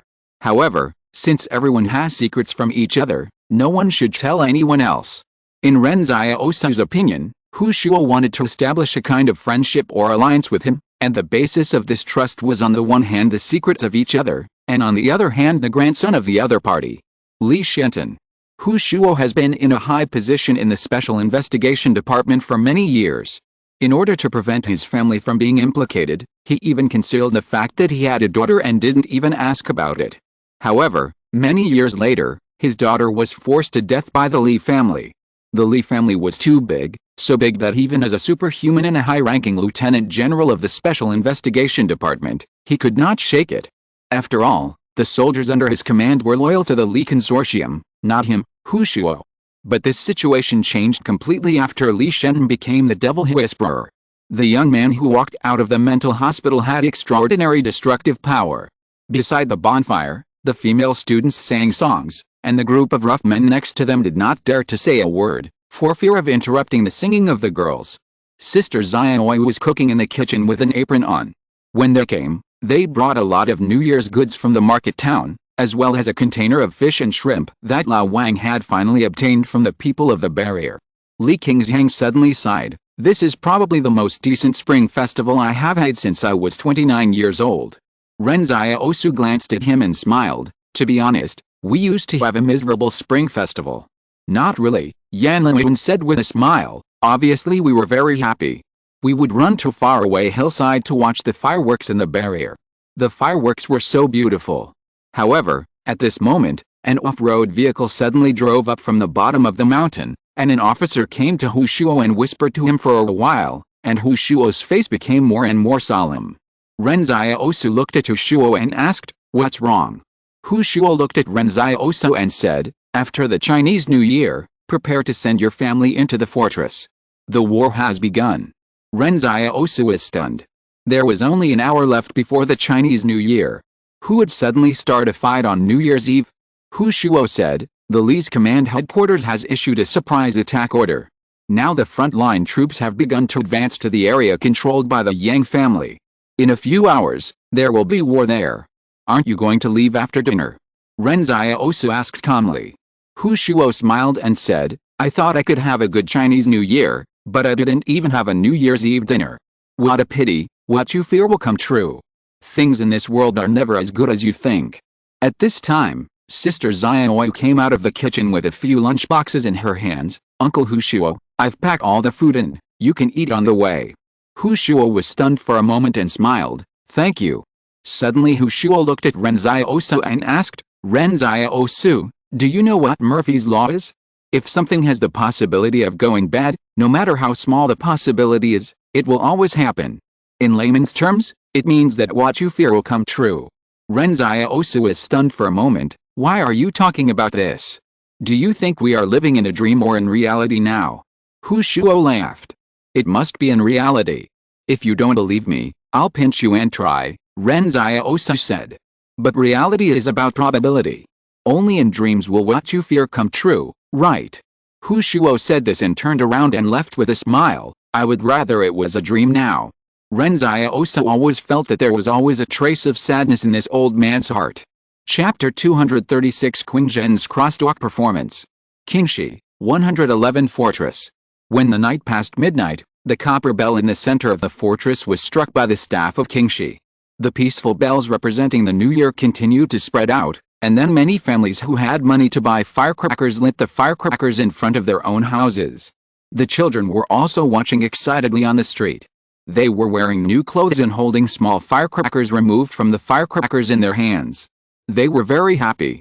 Qing Zhen stood in the yard of the villa. His hair had grown a lot longer. Because he and Luolan were under house arrest here, they couldn't even hire a barber. Suddenly, a crow flew from the night sky. It shuttled through the sound of firecrackers, but was not affected at all. Qing Zhen raised his hand, and the crow landed on Qing Zhen's arm very obediently. Qing Zhen picked up a small piece of bread and smiled. "Don't be disgusted. We don't have much food. Luolan has been starving for a while." The crow lowered its head and pecked the bread into its mouth, and Qing Zhen helped it smooth its feathers with a smile. Black crows have always been a symbol of bad luck in people's eyes, because they like to fly to where there are dead people. But Qing Zhen did not shy away from this crow at all. Instead, he seemed to like it from the bottom of his heart. His eyes shifted to the crow's leg, where a small bamboo tube was tied. Qing Zhen took off the bamboo tube and took out a note inside. The more he looked, the more he smiled. "Okay, the letter has been delivered. Go back and ask your master to feed you something good. He didn't even let you rest during the new year," Qing Zhen said, shaking his arm, and the huge crow immediately spread its wings and flew into the night. When Qing Zhen walked into the villa, Luolan was lying on the sofa. "Don't you think those old men of Qing's are too much?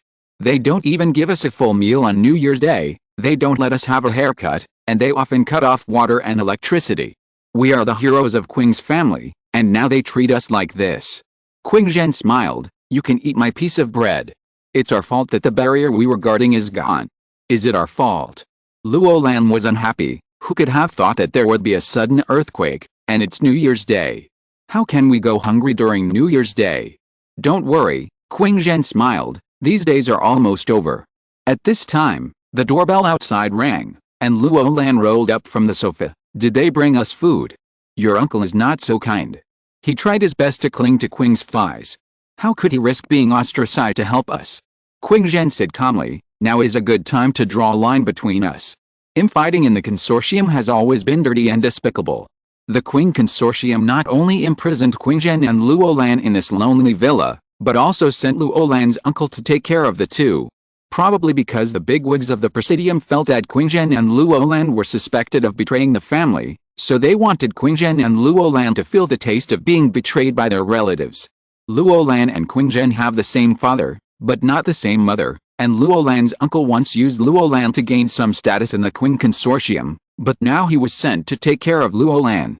But this uncle did not think of the old relationship, but instead intensified the guarding, and tried to persecute Qing Zhen and Luo Lan to show the consortium his determination to draw a clear line. Reduce food, cut off water and electricity, and reject all requests from Qing Zhen and Luo Lan. This is what this uncle did.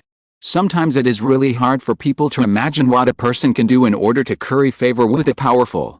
Luo Lan walked over and opened the door while muttering, I don't have a good relationship with him either. Don't keep teasing me with this. Your uncle is not a good person either. He opened the door and saw a middle-aged man standing at the door, holding a plate in his hand and looking at Luo Lan with a smile. Behind the middle-aged man were 2 rows of soldiers. Since Qing Zhen ran away last time, the consortium has deployed more troops around the villa, and they did not relax their vigilance even on New Year's Eve. Luo Lan looked at the middle-aged man at the door and said, is there anything wrong? The middle-aged man smiled and said, don't you call me uncle. Luo Lan said disdainfully, do you deserve it? The middle-aged man didn't care. He smiled and said, it's New Year's Eve, I came to see you and brought some food. What food? Luo Lan asked. The middle-aged man smiled and said, my family has some leftovers from tonight. I thought you must still be hungry, so I hurried to bring it to you. Luo Lan smiled, Luo Lan, am a person who eats leftovers. At this time, the middle-aged man threw the plate in his hand on the ground, since you don't want to eat, I won't force you. Luo Lan's face darkened, and he stared at the blood-related middle-aged man opposite. Qing Zhen suddenly spoke to the middle-aged man, hey, go out and wait for a while. The middle-aged man was stunned for a moment, but it was Qing Zhen who spoke, and the residual power of the Qing family's Jing who made him a little afraid. The middle-aged man was silent for a long time and finally left the villa. He stood outside, watching the fireworks rising into the sky from the barrier, and he was in a very happy mood. Qing Zhen smiled at everyone and said, during this Chinese New Year, because of our relationship, you are unable to go home and reunite with your families. We feel sorry, so we would like to express our condolences to you all. Luo Lan, yes, express our condolences. Qing Zhen smiled and said, let me introduce myself first. My name is Qing Zhen, and the person next to me is teacher Luo Lan. Luo Lan, yes, it's me. Qing Zhen looked at Luo Lan, since it's a condolence, we must have a performance. Luo Lan, then what performance shall we perform? Qing Zhen looked at the middle-aged man, let us perform one for everyone. Getting a haircut in the first month of the year will kill your uncle. Luo Lan, okay. The middle-aged man laughed angrily, are you 2 children? Are you still playing such a despicable game? Qing Zhen put his index finger to his lips, then raised the scissors in his right hand and cut the ends of Luo Lan's hair. The middle-aged man said coldly, take them back.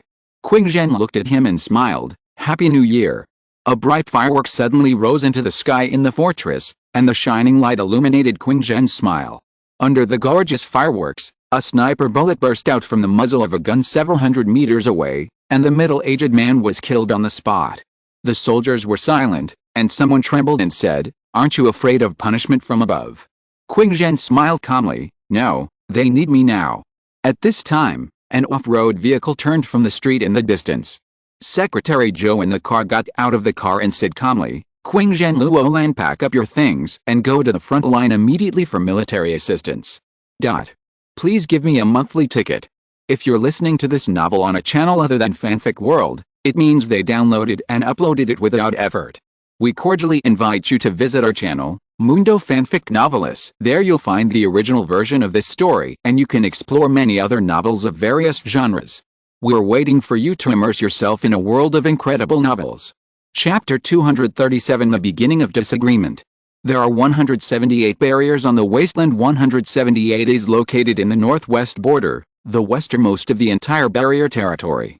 The summer heat there is unbearable, and the winter is frozen and covered with ice and snow. Someone once stood on the wall of the 178th barrier and looked out. All he could see was the scarred loess, and even the river was turbid yellow and flowing eastward. The Qing family, the Yang family, and the Li family are located in the southwest of the entire barrier territory. Due to geographical reasons, these three consortiums have always been the three most closely connected in the southwest, and the main control areas of other consortiums are also difficult to expand to the southwest due to inconvenient transportation. Among them, the Li family is located in the southernmost part. It is said that further south is a rainforest that is difficult to get out of. There are poisonous insects everywhere. It is said that no one has ever been able to pass through the rainforest and continue to go south. However, due to the movement of the Earth's crust, the climate of the three families is also changing and getting colder. In recent years, the ecology of the rainforest has also undergone earth-shaking changes. The Li family even planned to include the rainforest in its territory and build a new barrier. Qing is located in the northeast of Li, with a dangerous terrain that is easy to defend but difficult to attack. Barrier 111 is even known as a mountain city, just because the city is built on the mountain. It is an extremely important water and land hub in the southwest. Yang is located in a huge basin, with Longnanzong and Barrier 178 in the north. However, in recent years, Zong has been plotting to take over the northwest region controlled by Barrier 178, and there is not much intersection with Yang. Such geography is destined to be a three-way competition for the southwest. The resources of the three are not shared. Li has some, Yang does not, and Yang has some, but Qing does not. Wars are never without reasons, and resources are the purpose of war. But someone once said that he had been to the Central Plains in the east in his early years, where it was more prosperous, and there were even large human settlements outside the barriers. But the world after the catastrophe is no longer the world they knew. It was just past midnight on New Year's Eve, and Hu Shuo had probably returned to the 108th fortress. The three war machines gathered their forces at the intersection of the three families, waiting for the real war to come from dozens of miles away. Yan Liwen and others were very excited at first, but they all went to bed because it was too late. Ren Xiaosu sat alone by the campfire thinking about future plans and how to keep everyone alive in this war.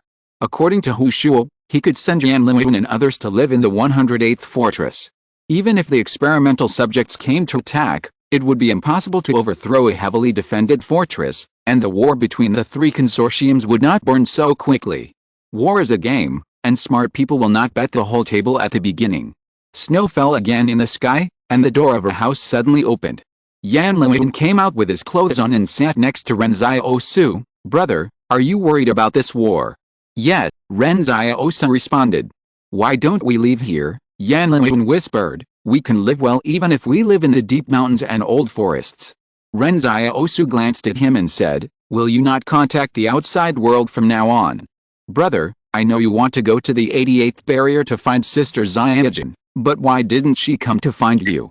Yan Liwen said, "In fact, I found out the location of the 88th barrier, but I don't want to say it, because I don't think we will be any different when we go to the 88th barrier. She is an important figure in the Yang group, and we are just refugees." Ren Xiaosu looked at Yan Liwen. They used to have disagreements.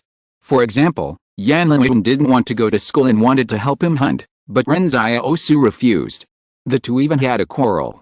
But this time, Ren Xiaosu found that Yan Liwen was really against the word barrier from the bottom of his heart, so much so that he even hated the people in the barrier. Yan Liwen said, "Brother, the barrier doesn't welcome us." Ren Xiaosu sighed. "When you were studying at Barrier 109, you said every day when you came home that you got along well with your classmates. Now it seems you lied." "Yes," Yan Liwen nodded. "No one wants to talk to me and Dylan, and they even have to stay away from us. Their parents have given them many instructions because they are afraid that they will make friends with me. The teacher asked me to answer questions in class, and I couldn't keep up with the progress because I had never learned it. The teacher said it was normal for refugees not to learn, because they were all stupid. Once a classmate lost something, everyone suspected that Wang Daling and I stole it. Ren Xiaosu is silent. That was the stereotype of the people of the barrier about refugees, and it was their inherent cognition for decades. Yan Liwen continued, they searched my and Wang Daling's seats, but found nothing. But at that time, Sister Xiaoyu often gave me pocket money, a lot, more than other students. When the teacher saw the money, he said that I must have stolen it, because refugees couldn't have so much money. I tried to explain to them, but it was useless. Wang Daling was scared and cried, but don't worry, brother, I didn't cry, because you said that this world never believes in tears. Yan Liwen said, brother, I don't like the barrier, nor do I like the people of the barrier. Maybe Sister Yang Xiaojun is different, but what about her relatives and friends? Ren Xiaosu sighed, I don't know. So, brother, Yan Liwen said firmly, wait for her to come to you. If she doesn't come, then your journey north to the 88th barrier will be meaningless. You once told me not to let the sadness of this era become my sadness, but the sadness of this era has become a cancer in the bones of the people of the barrier. You should have told me at that time, Ren Xiaosu said. What would you do? Yan Liwen looked at Ren Xiaosu. I will kill all those who wrongly accused you, Ren Xiaosu said with a smile. We can't go to the north now. I will send you to the 108th fortress tomorrow morning. You don't have to go to school. Let teacher Zhang Wu teach you. Although she is only a Chinese teacher, she has received a comprehensive education and is more than capable of teaching you math, physics and chemistry. Yan Liwen's eyes lit up when he heard this. I like teacher Zhang Wu. I think she is quite suitable for you. You are a little devil. Ren Xiaosu glanced at him. However, at this moment, Yan Liwen suddenly looked up at a hillside. Ren Xiaosu followed his gaze and found that the Wolf King was standing there alone, looking at Yan Liwen from afar. Ren Xiaosu was very sure that the Wolf King was not looking at him. This scene also appeared when he fled before. At this time, Ren Xiaosu was a little confused. The Wolf King had already led the wolf pack into the mountains, but on the night when Yan Liwen arrived at the outpost, it actually took the risk to come and take a look. Ren Xiaosu asked, have you ever had any encounter with this Wolf King? No, Yan Liwen shook his head. There's only this chapter today, so I'll take a day off. I've been serializing for nearly 3 months and I'm taking a short break. I need to sort out my thoughts and plot for the next chapter. Please forgive me. Chapter 238 Wartime Assembly. Brother, can I go to the mountain to see the Wolf King? Yan Liwen asked curiously. I always feel like it knows me. Ren Xiaosu had told Yan Liwen privately about his deal with the wolf pack before, so Yan Liwen was also very clear that Ren Xiaosu and the wolf pack were now in a cooperative relationship, and the two sides had worked together to hunt mono warriors. It sounds strange, but Yan Liwen has long been accustomed to Ren Xiaosu's eccentricity. Ren Xiaosu thought about it and said, okay, but you have to follow me. Although he has been cooperating with the wolf pack for a long time, Ren Xiaosu is still a little worried. What if the Wolf King goes crazy and wants to hurt Yan Liwen? As they said, the two planned to go into the mountain. As a result, Ren Xiaosu suddenly saw the lights of the vehicles at the foot of the mountain rushing up the mountain quickly. He frowned and said, you go into the house first and wake up Li Qingzhang and call him out. Okay, Yan Liwen went to wake Li Qingzhang up. Li Qingzhang came out of the house in his military coat. Xiaosu, you called me. Someone went up the mountain, it should be Li's people, Ren Xiaosu said. Who would have nothing to do on the mountain during the new year? Li Qingzhang was surprised. The two of them stood at the gate of the sentry post waiting. An off-road vehicle stopped in front of the sentry post, and a soldier threw a brown paper envelope across the air. Private troops assemble. This is the document. Before 7 o'clock tomorrow morning, all combat teams who fail to assemble on time will be held accountable and treated as deserters, not one less. Li's crime of evading military service is very serious.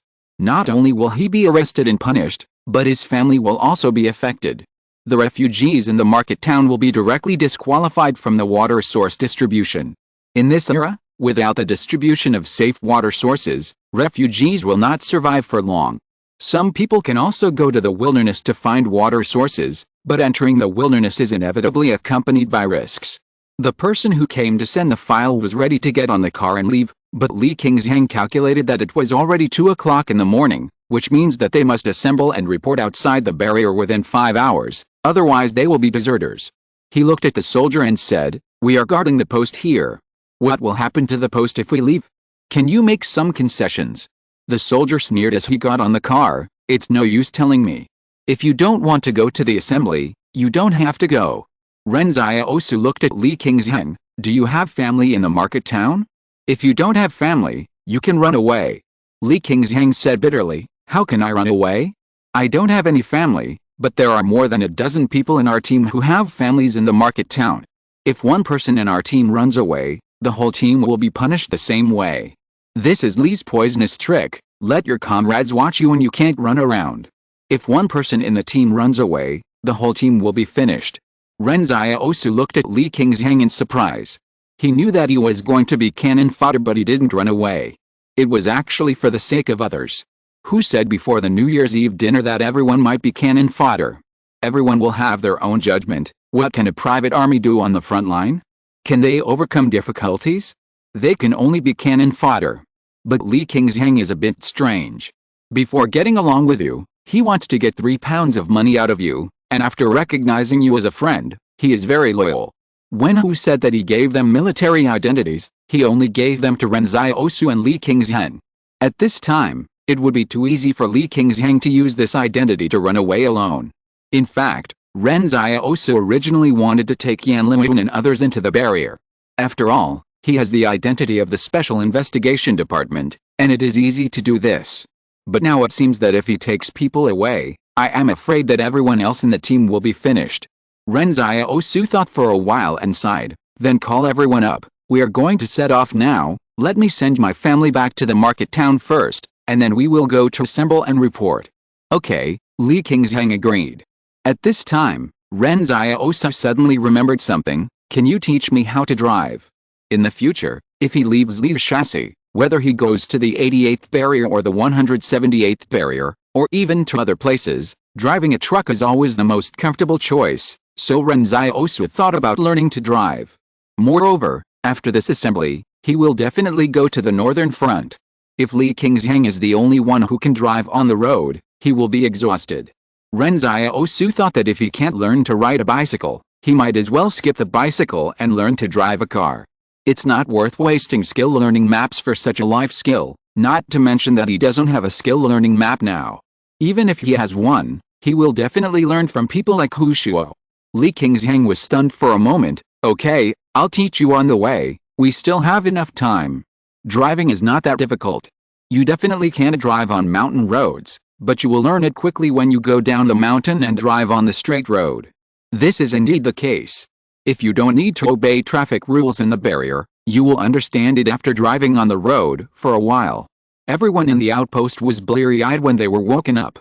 Li Qingzheng shouted at the top of his voice, "Don't sleep anymore, take all the supplies in the outpost with you. Put them all in your marching bags and don't put them in the car. If we are found with so much bacon, we will all be in trouble." Someone asked curiously, "Wolf King, what are we going to do?"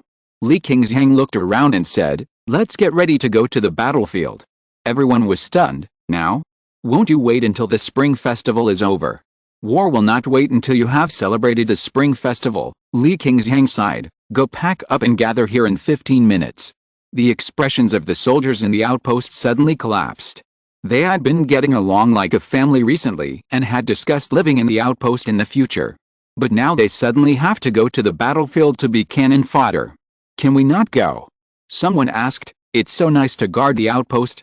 When we first came here, everyone thought the outpost was too hard, but during this period of time, everyone suddenly found that life in the outpost was not hard at all, but more comfortable than in the market town." Li Qingzheng said seriously at this time, "If we don't go to assemble, then some of our teammates' relatives in the market town will not be able to survive, and the Li family will definitely put us on the wanted list, so we can't run away." Ren Xiaosu watched the group of people from the side. The entire outpost had only more than 10 automatic rifles, not a single grenade, not to mention simple mortars, infantry mines, etc., and even the most basic individual communication radio. If a war breaks out, such a large battlefield even spans 2 mountain ranges, and they don't even have the chance to ask for help. At that time, The enemies on the entire battlefield will understand that their private troops are the best breakthrough point and are vulnerable. Of course, if the enemy thinks that Ren Xiaosu's private troops are the same as other rotten fish and shrimps, then Ren Xiaosu alone may be able to teach them a lesson. Not knowing whether the wolves would follow, Ren Xiaosu looked back at the mountain, but the Wolf King had disappeared. Chen Wuti approached Ren Xiaosu and said, "Master, are we going to fight too? Let's see the situation first before we decide whether to fight or not." Ren Xiaosu said, "Go and help everyone carry their things, and I'll go get ready." "Okay," Chen Wuti agreed. Chapter 239, Betrayal. After Ren Xiaosu sent Chen Wuti to pack up, he went to an empty room by himself. He wanted to dismantle the nano-warrior weapons he had obtained before and get the nano-robots inside. Since the last time he joined hands with the wolf pack to hunt nano-warriors, the number of Ren Xiaosu's nano-robots has increased several times. He can even cover his two arms with outer armor. So he has been hesitating whether to dismantle these weapons to get these nano-robots. The working principle of this weapon is probably to use nano-robots with fixed programs to experiment with the effect of high-frequency particle cutting. In fact, this thing sounds mysterious, but the water knife also works on the same principle. Originally, high-frequency particle cutting was heavy cutting machinery, because the blade was not plastic and could not be made into a knife.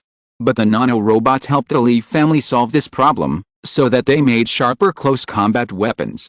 This weapon is definitely not as good as the black knife for Ren Xiaosu, but in the future, if the students around him also have nano armor, they can use it. But now Ren Xiaosu had no time to think about the future. He disassembled the nanorobbot not for himself, but for Yan Liwen. After completing the flashing, Ren Xiaosu called Yan Liwen into the house. Yan Liwen closed the door and asked curiously, "Brother, what's wrong?" "Stretch out your hand," Ren Xiaosu said. Yan Liwen stretched out his hand, but saw Ren Xiaosu holding his hand. Then a silver stream seeped out from Ren Xiaosu's body and spread to Yan Liwen. "This is Li's nanorobbot. Since you are smaller, these nanorobots may be enough for you to complete a set of thinner nano armor. They can also enhance your muscle and bone strength in your body. This is for your self-protection. Don't show it to others at ordinary times," Ren Xiaosu said. "If the situation is critical, you can use it to kill people." Yan Liwen looked at Ren Xiaosu blankly. "Brother, you gave me all the nanorobots. What should you do?" As he said this, he was about to let go of his hand to prevent the nanorobots from continuing to gather on him, but his strength was much smaller than Ren Xiaosu's, and he couldn't break free at all. Ren Xiaosu held Yan Liwen's hand tightly, pinching Yan Liwen so hard that it hurt. He said seriously, word by word, "When necessary, you can use these nanorobots to protect everyone." There was no hypocritical and sensational language. Ren Xiaosu only talked about the most practical things at this time. Just like Yan Liwen was willing to make a wish for Ren Xiaosu at the cost of his life, Ren Xiaosu could also give all the nanorobots he had collected with great difficulty to Yan Liwen. It was because of this that they were able to spend the hard times together.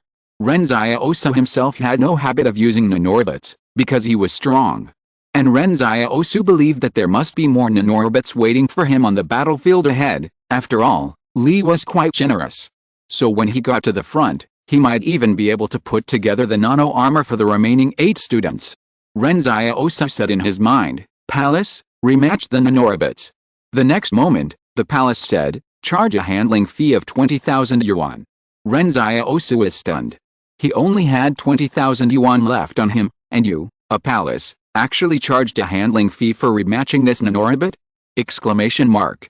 However, at this time, Ren Xiaosu could only suffer this loss in silence. "Hurry up and match, take the money yourself." After he finished speaking in his mind, the 20,000 cash in the storage space disappeared, and the nanorobots that his neurons were originally connected to were disconnected from him. Ren Xiaosu looked at Yan Liwen, "Cooperate with the matching process of the nanorobots, and then try to see if you can command them." The nanorobots merged into Yan Liwen's body, and then Yan Liwen's blood vessels all turned silver. Yan Liwen was puzzled and said, "It's easy to command, they are very obedient, just like using your own fingers." Ren Xiaosu breathed a sigh of relief. What he was most worried about was that Yan Liwen's synchronization and coordination rate was too low, which would cause Yan Liwen to be unable to play the role of nanorobots. But now it seems that Yan Liwen's synchronization and coordination rate should be very high. Don't use them normally, Ren Xiaosu said. If you use them recklessly, it will definitely attract the attention of the Li family. Okay, Yan Liu nodded and agreed.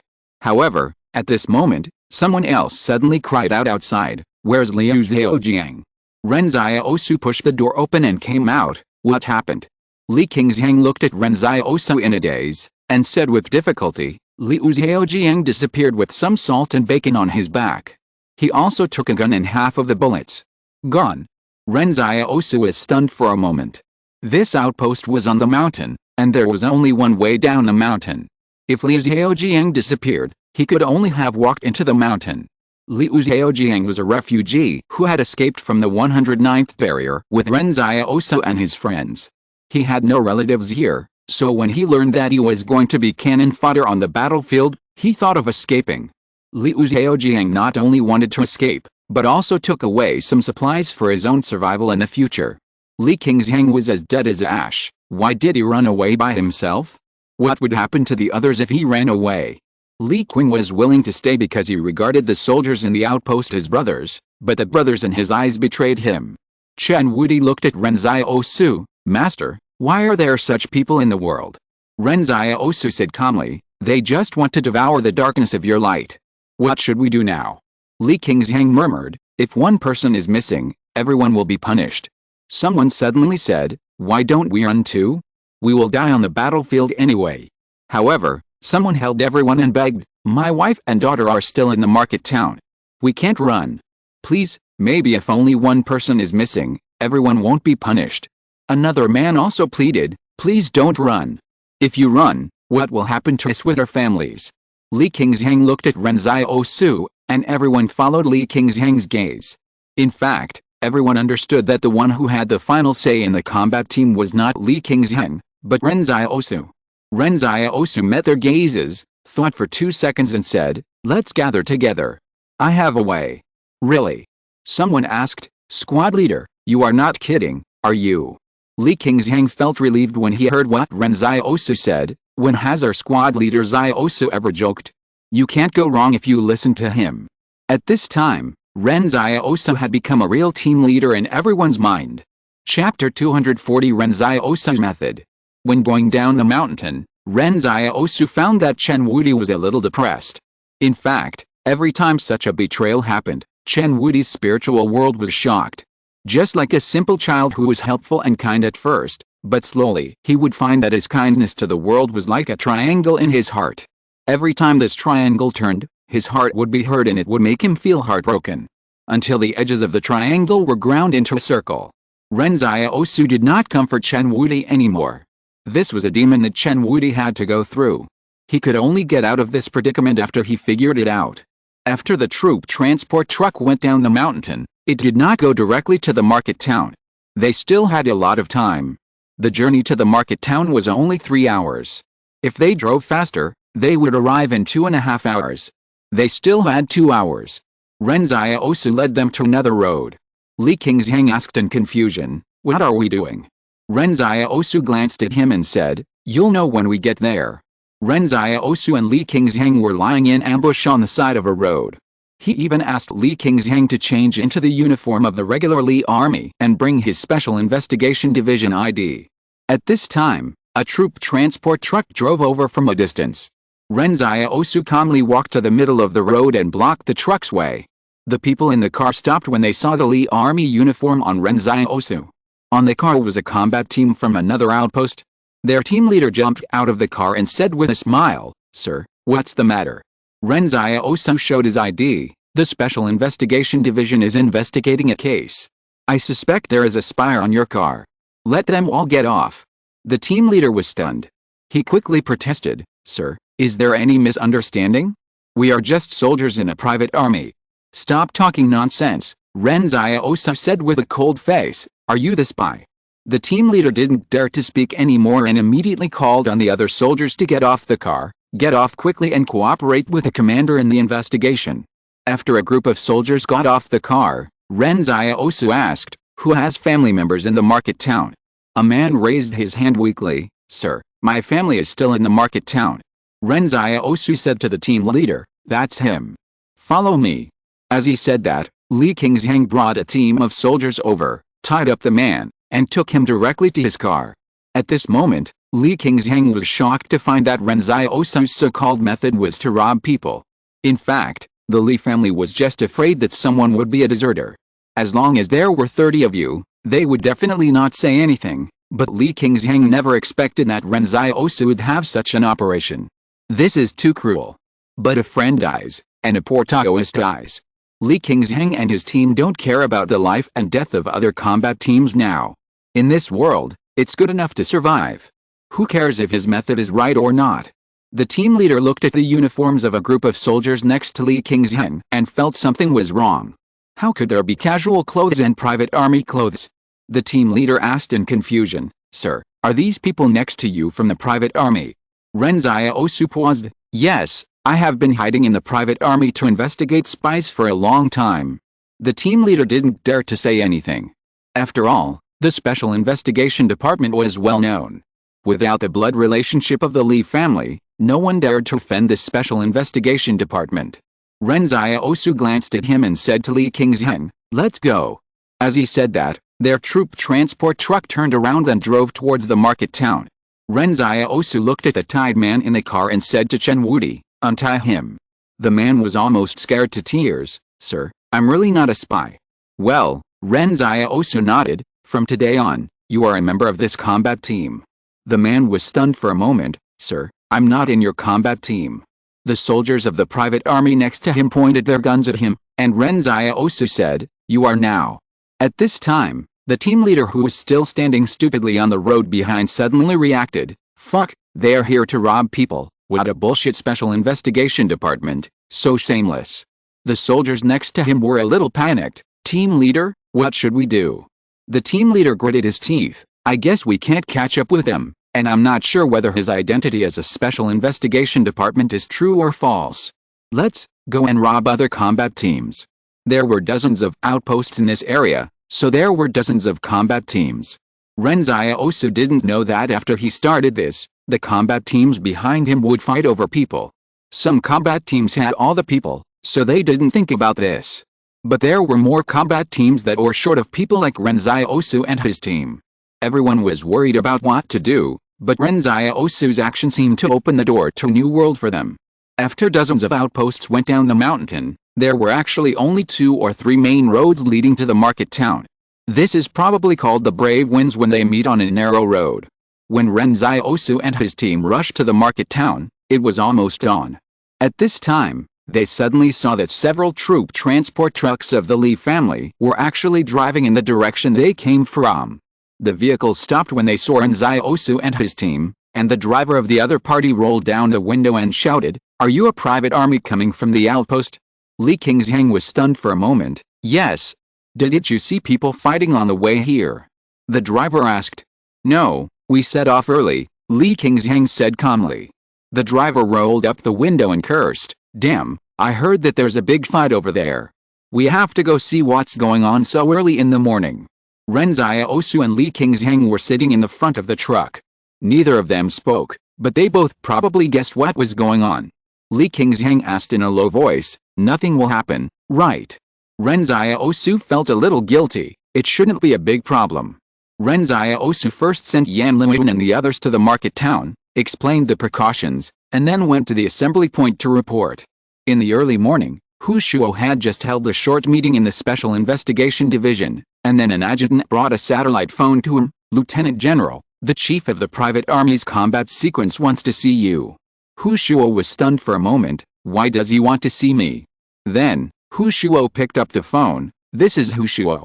As a result, the other party complained that although the soldiers of the private army were refugees, the chief of the army was also a direct descendant of the Li family. The other party complained for a long time, and Hu Shuo was not happy. "Who the hell wants to get involved in your private army? I don't even look down on your broken private army, even if it is given to me for free. Don't throw dirty water on me." Then, Hu Shuo hung up the phone. However, he began to have a headache, because he knew very well that this must be another trick caused by Ren Xiaosu. Chapter 241 The Law Does Not Punish Everyone. Originally, Ren Xiaosu thought that the number of private troops was not large, but he was wrong. After the assembly, The number of private troops was larger than that of the consortium's combat brigade.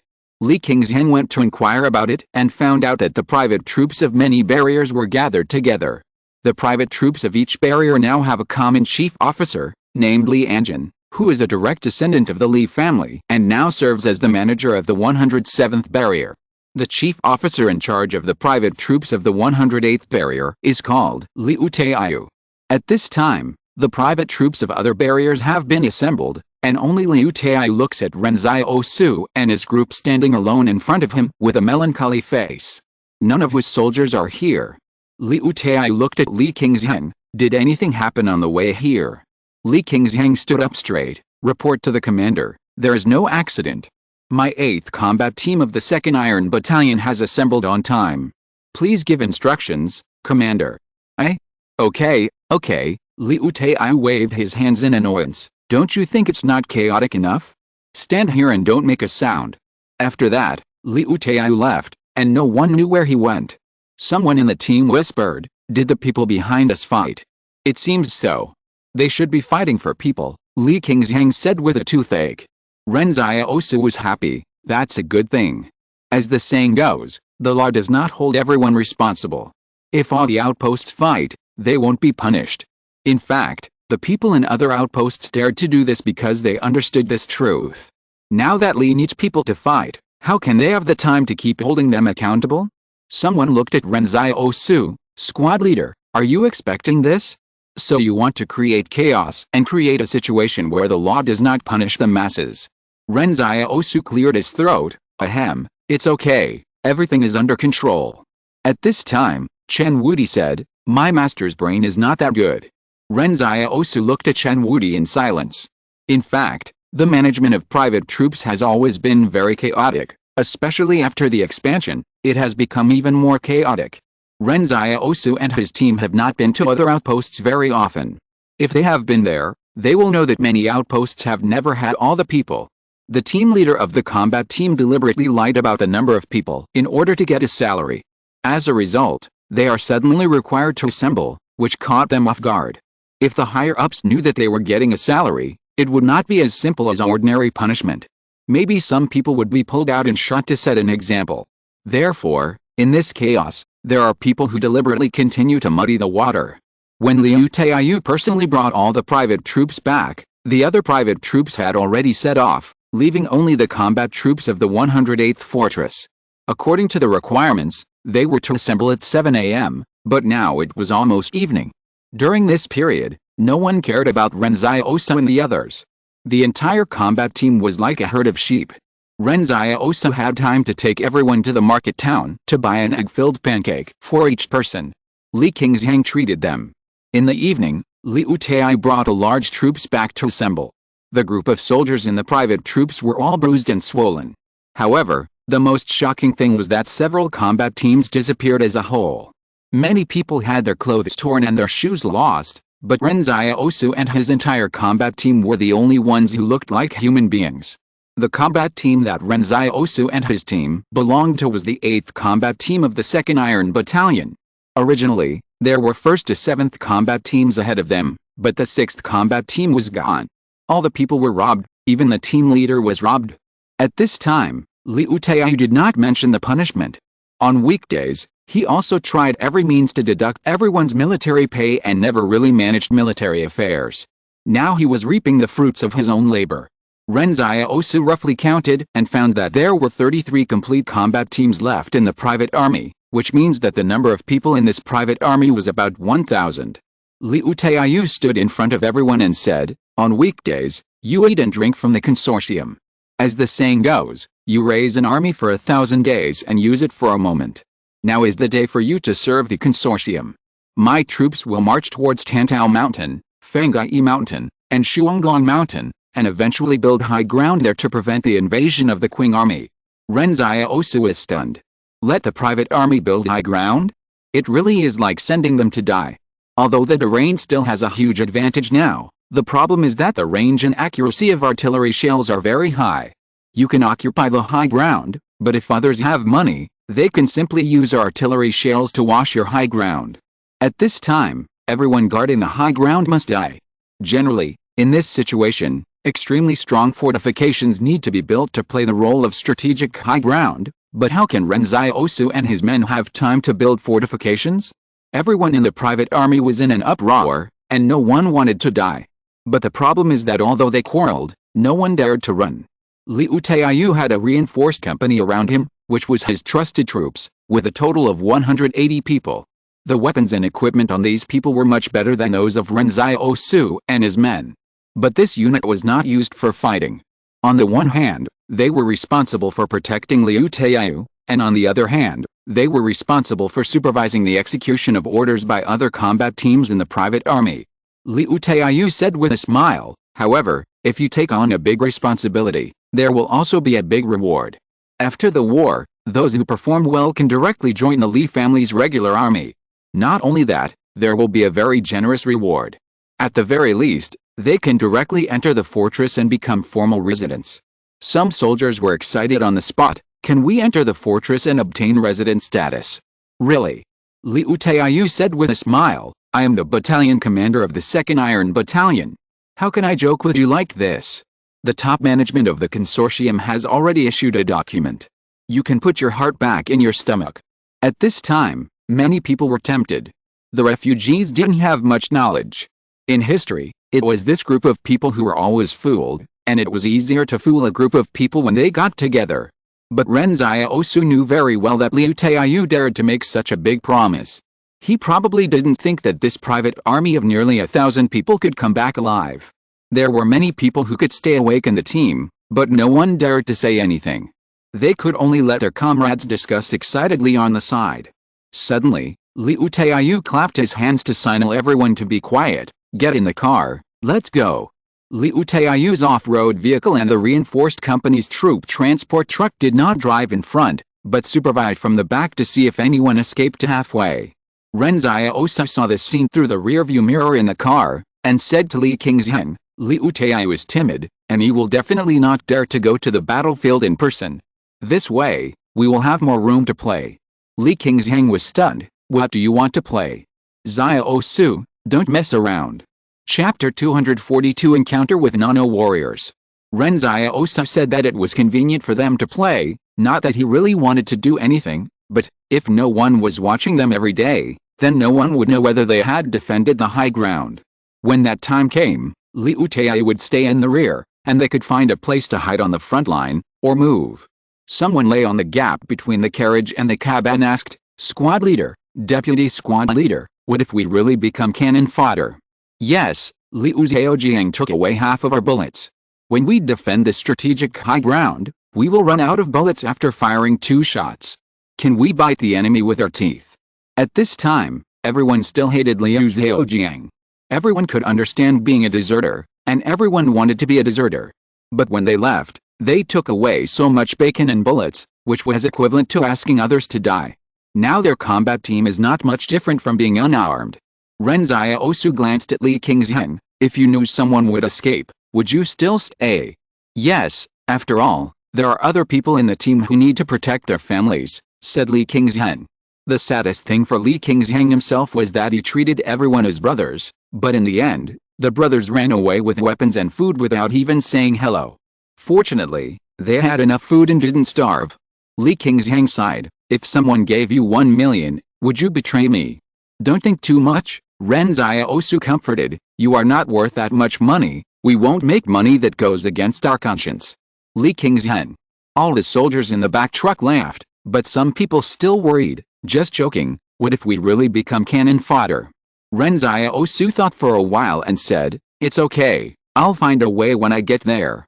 When everyone heard what Ren Xiaosu said, they suddenly felt relieved, as if as long as Ren Xiaosu found a way, they wouldn't have to be cannon fodder. When they arrived at the forward base at noon, all vehicles had to enter the forward base to refuel, otherwise they couldn't run that far.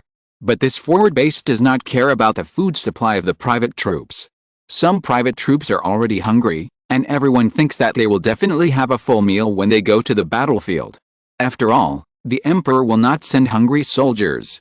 But unexpectedly, the regular army of the Li family really did not regard the private troops as human beings. However, What the soldiers of the private troops did not know was that they actually still had normal military pay in their private troops, but it was withheld when it came to Liu Taiyu. At mealtime, the soldiers on Ren Xiaosu's side hid in the troop transport truck and secretly ate the dry food they brought from the outpost. Although Liu Xiaojiang took away a lot of bacon, Ren Xiaosu and Li Qingzheng bought a lot of rice and flour to steam buns and bake them into cakes. The group of soldiers who followed Ren Xiaosu hid in the car, watching the soldiers of other private troops starving, and suddenly felt that they had followed the right leader. After refueling, Ren Xiaosu suddenly said, "Deputy squad leader, teach me how to drive." Li Qingzheng was stunned for a moment. Okay. At this time, Liu Taiyu went to the forward base to eat. The food of these officers was very good. When they arrived at the forward base, there would naturally be people willing to curry favor with him, so they would not be on the road again for a while. As for the title of deputy squad leader, even Li Qingzheng himself did not think there was anything wrong. Li Qingzheng taught Ren Xiaosu how to drive in the open space. For this manual transmission car, you only need to remember that you must step on the clutch when changing gears. It's not difficult to shift into the gear at the speed you drive. About an hour later, Ren Xiaosu was already able to drive on the road crookedly. As long as he didn't change gears, he could still drive smoothly. At this time, Ren Xiaosu suddenly had a toothache. When he was learning to ride a bicycle before, he always failed to learn it. At that time, he always blamed the palace in his heart. He thought that it might be the price of copying other people's skills that prevented him from learning a skill. After all, there is always a price to pay for gaining, and Ren Xiaosu can understand that. So he couldn't learn to ride a bicycle, not because he was stupid, but because the palace didn't let him learn. But now it seems, it's not the palace's problem that he can't learn to ride a bicycle, it's his own problem. This makes Ren Xiaosu a little hard to accept. In the afternoon, Liu Taiyu secretly drank some wine at the forward base before setting off again. Ren Xiaosu thought that the leaders of this private army were drinking during the war, so what combat effectiveness could the Li family's army have? After setting off again, Ren Xiaosu insisted that he should drive the car, under the pretext of striking while the iron is hot, and he wanted to master the skill in one go. In the morning, everyone in the truck bed was still laughing and talking happily, but in the afternoon, everyone was trembling and didn't dare to speak, and everyone tightly grasped the handrails next to the truck bed. Ren Xiaosu drove the car very fast and ran to the front of the convoy. He sat in the driver's seat and held the steering wheel with high spirits. This was the first time in his life that he drove a car. It felt great. Li Qingzheng said palely beside him, "Squad leader, the road is slippery in winter. You are driving so fast. If you brake, we might overturn." Ren Xiaosu pondered for a moment, "Then I won't brake, right?" Li Qingzheng. After Li Qingzheng sorted out his thoughts for 5 minutes, he said seriously, "Squad leader, let me drive. I'm afraid of tiring you." With a strong concern of all his comrades, Ren Xiaosu was finally driven to the co-pilot seat, but he was still very happy. After all, being able to drive in this wasteland is also a life-saving skill. Ren Xiaosu said to Guangdian in his mind, "What level is my driving skill? I drive so well, it should be advanced or intermediate, right?" Guangdian said, "Detection shows that the host does not have driving skills." Ren Xiaosu was unhappy. "Who are you talking about here? I can even drive on the road. How come I don't have driving skills? Can't your judgment be a little scientific? You can at least give me a beginner level." However, at this moment, Li Qingzheng suddenly said, "Sergeant, there is something ahead." Ren Xiaosu looked ahead, and saw an officer in the uniform of the Li's regular army blocking the road ahead, and it seemed that there were quite a few soldiers. "Stay in the car and don't move," Ren Xiaosu said, "let Liu Taiyu negotiate with him. We are just ordinary soldiers." Liu Taiyu's off-road vehicle rushed over from behind. The officer in front still maintained a condescending attitude towards Liu Taiyu. "Your trucks have been requisitioned. Let everyone in the car get off." Liu Taiyu was confused. "We have been ordered to rush to Fengai Mountain. The troop transport trucks have been given to you. How can we get there? Why should I care how you go?" The officer sneered. While speaking, the blood vessels on his face turned into silver threads, as if some luminous body was shining from the inside of the blood vessels. "Everyone get out of the car." Chapter 243 Triple Identity Ren Xiaosu. When everyone saw the silver lines on the other side, the 2nd Battalion Commander Liu Taiyu was stunned. He lowered his head and dared not refute anymore, because he knew that the troops in front of him were the most elite troops in the Li family. They were the entire Nano warriors. The main battlefield of the Li family was divided into two. One was the Fengai mountain line facing the Qing family, and the other was the Pingshan line facing the Yang family. The two battlefields were hundreds of kilometers apart. Liu Taiyu had received news that the Nano warriors had all gone to Pingshan because the Yang family was now the main enemy of the Li family, and the Qing family was just taking advantage of the fire. However, Liu Taiyu did not expect the other party to appear here. Could it be that they wanted to catch the Qing family off guard, so they even concealed the news from the inside? Liu Taiyu's heart was cold. It was over.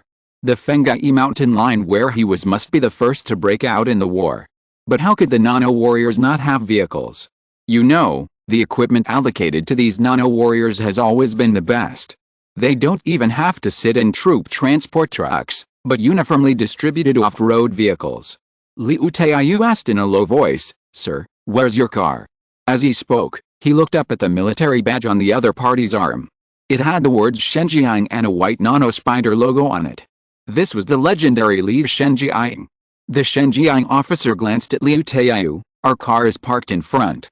All your soldiers must get off and transfer to our car, and take off the uniforms of your private troops. It's so cold, we will freeze to death if we take off our clothes." Liu Taiyu was anxious. As a result, the Shenjiang officer suddenly stepped forward, and the other party punched Liu Taiyu in the abdomen, and Liu Taiyu was beaten into a shrimp-like shape lying on the ground. Liu Taiyu was in so much pain that he couldn't even shout. The officer of the Shenjiang said calmly, "Why are you talking so much nonsense?" Ren Xiaosu's car was the closest to the officers of the Shenjiang, so he could hear Liu Taiyu's conversation with him. When the other party asked them to take off their private army uniforms, Ren Xiaosu realized that the Nano warriors might want to disguise themselves as private troops and continue to move forward. Li's nanotechnology has always attracted much attention. Now that it is truly put into the battlefield, it will definitely be regarded as a huge threat by Qing and Yang. Li himself knew that there were spies in the army, so if the Shenjiang wanted to catch Qing by surprise, the Shenjiang had to hide its whereabouts. The soldiers of the Shenji battalion walked towards the truck, and the first one shouted to Ren Xiaosu and the others, "Get off the truck and take off your uniforms." When he said this, the person who spoke was suddenly stunned, because he found that Ren Xiaosu and the others were not wearing uniforms at all. Ren Xiaosu was amused. "Isn't this a coincidence? We have never been issued uniforms." The people of the Shenji battalion were puzzled and asked, "Where are your uniforms?" Ren Xiaosu explained aggrievedly, "We were not issued uniforms. Not only uniforms, but even all guns were not issued." The officers of the Shenji battalion were stunned for a long time. They had not had much contact with private troops, so they had never thought about this at all. The officer who knocked Liu Taiyu down was so angry that he laughed. He looked at Liu Taiyu on the ground and said, "You are too rampant in withholding military pay and armaments. Did I, the Li family, raise you to be parasites?" As he said that, he was so angry that he kicked Liu Taiyu on the head and knocked him unconscious. To be honest, the chief officer of the Shenjiang felt that his plan was very thorough. He first pretended to be a private army and approached the battlefield to avoid attracting the attention of spies, and then entered the mountains and went around the side of the Qing family to give the Qing family a fatal blow. Because the Nano warriors are extremely strong, they can walk the roads that ordinary soldiers cannot walk, so they can reach places that the Qing family can't expect. This plan was also agreed by the headquarters. Everyone felt it now. Everyone thought that they would target the Yang family, so the act of sneaking into the Qing family would inevitably be an unexpected victory in the first battle. If the Qing family had a flaw, the Yang family would certainly be happy to grab more benefits from the Qing family. The reason why the three parties launched a war was ultimately for profit. Whoever became the party with the biggest flaw on the battlefield first would face the most fierce attack. Therefore, although this plan cannot be considered perfect, it can also be regarded as a surprise force. As a result, the officers of the Shenjiang never expected that the first step of the plan would be half done. The military uniforms on them can be seen as people from the Shenjiang at a glance. Even if they drove a private army car, they could not hide the observation of those who were interested. "So what should we do now?"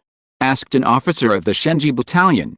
The chief officer of the Shenji battalion gritted his teeth and said, "Change into their civilian clothes, Put on their military uniforms, and let them continue to move toward Fengai Mountain. Let the spies in the army focus their attention on them. Ren Xiaosu's eyes lit up. Now he was a private army, a special investigation department, and the Shenji battalion all at once. Ren Xiaosu was not afraid of having too many identities. After all, it was easier to get things done with more identities. After waking Liu Taiyu up, the soldiers of the Shenji battalion whispered, "Keep moving toward Fengai Mountain. Find the exact location within 10 days.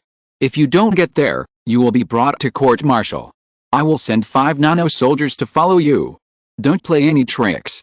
As he spoke, the chief officer of the Shenji battalion even put an electronic anklet on Liu Taiyu, the kind that only needs to be worn on one ankle. The anklet had a flashing red light, as if it was used to locate Liu Taiyu. But the function might be more than just positioning, otherwise why would the other party be confident that Liu Taiyu would execute their orders? There are both monitoring equipment and nano-warriors accompanying the private army to the Fengai Mountain frontline, which is a double insurance for the plan. The decision of the Shenji camp to temporarily replace a private army is also part of the plan. The consortium knows what kind of private army is, so everyone generally disdains to place spies in private army. And even if they temporarily disrupt the combat plan of a private army, it will not have any impact on the overall situation.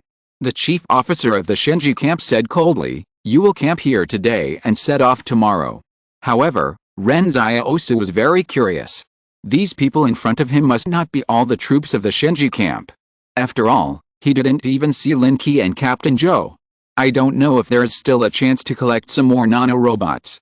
At this time, Li Qingzhang asked, "Are we going to change into the uniforms of the Shenji battalion?" Ren Xiaosu nodded, "Great." Li Qingzhang looked at Ren Xiaosu's excited eyes and said, "Xiaosu, do you have any plans? Tell us about it." After changing into the uniforms of the Shenji battalion, Ren Xiaosu said, "Let's go back to the forward base we just passed by and have a good meal." Everyone was shocked. "So after you changed into the uniforms of the Shenji battalion, the first thing you did was to go back to the forward base to get free food and drinks?" Exclamation mark. Li Qingzhang discovered that no matter what identity Ren Xiaosu was given, he could use it very confidently. If you're listening to this novel on a channel other than Fanfic World, it means they downloaded and uploaded it without effort.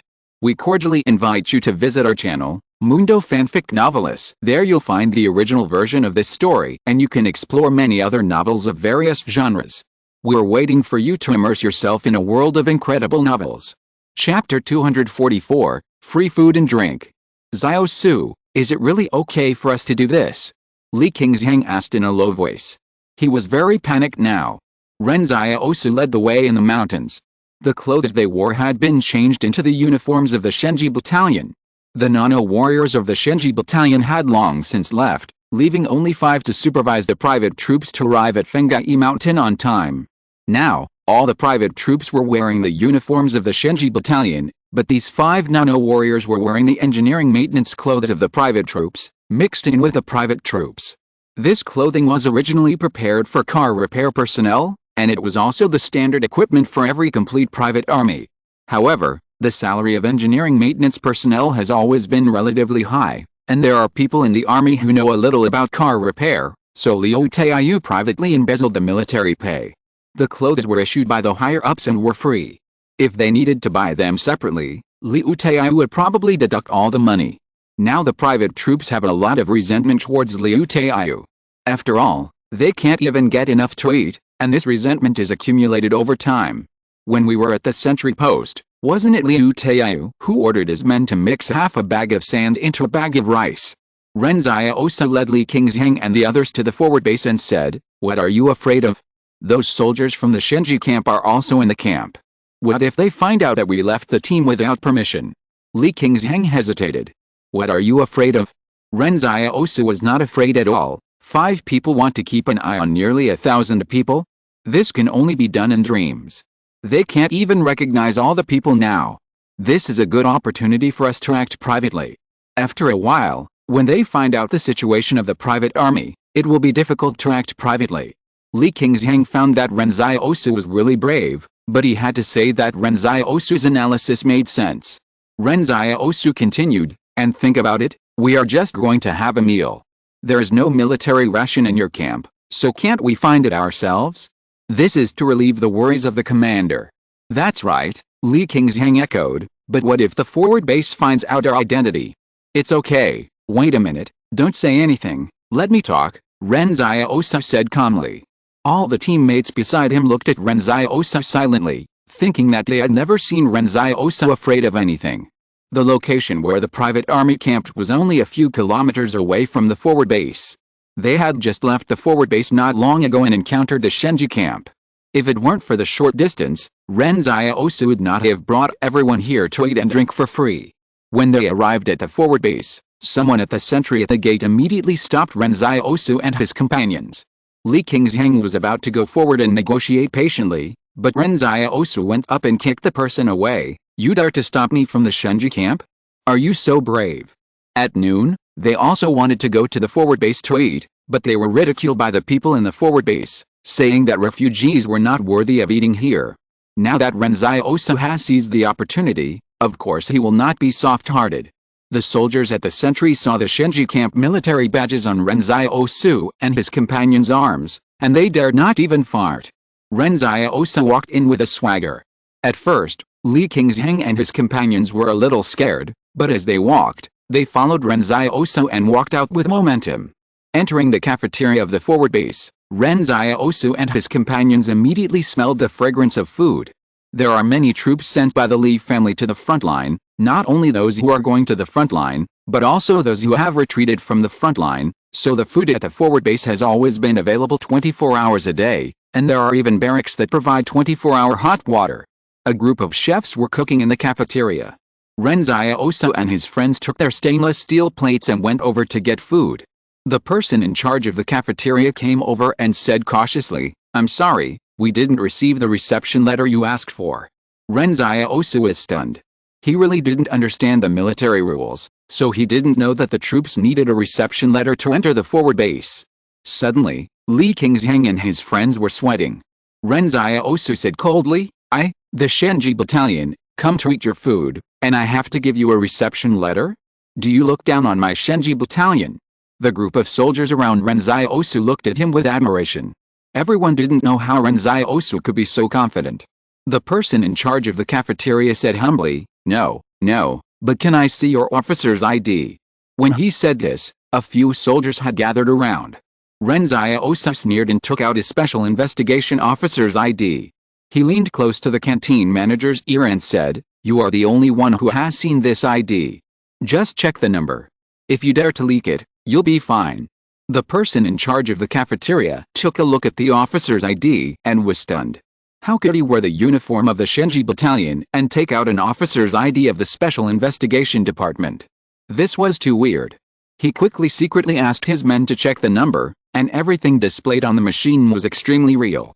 The person in charge of the cafeteria was confused. He told the person in charge of the forward base about this, and the boss was also confused. Everyone thought that this might be a very special situation, so it would be better not to provoke him. It's just a meal, right? Just let him eat and it's over. Ren Xiaosu was eating while sighing that his identity of being a member of the Shenji battalion and the Special Investigation Division was quite useful. The food in the cafeteria was very rich, with more than a dozen kinds of meat dishes alone. After eating and before leaving, everyone put more than a dozen steamed buns in their arms. This scene stunned the cafeteria staff. Is this the Shenji battalion? Isn't it said that the Shenji battalion has high treatment? The person in charge of the cafeteria comforted himself. Isn't it just 30 people? Even if they can't eat it all, they can't take much? And Ren Xiaosu led the team to the camp. Li Qingshan and the others burped one by one. There should be 4 or 5 forward bases ahead. Anyway, we won't starve. Squad leader is awesome.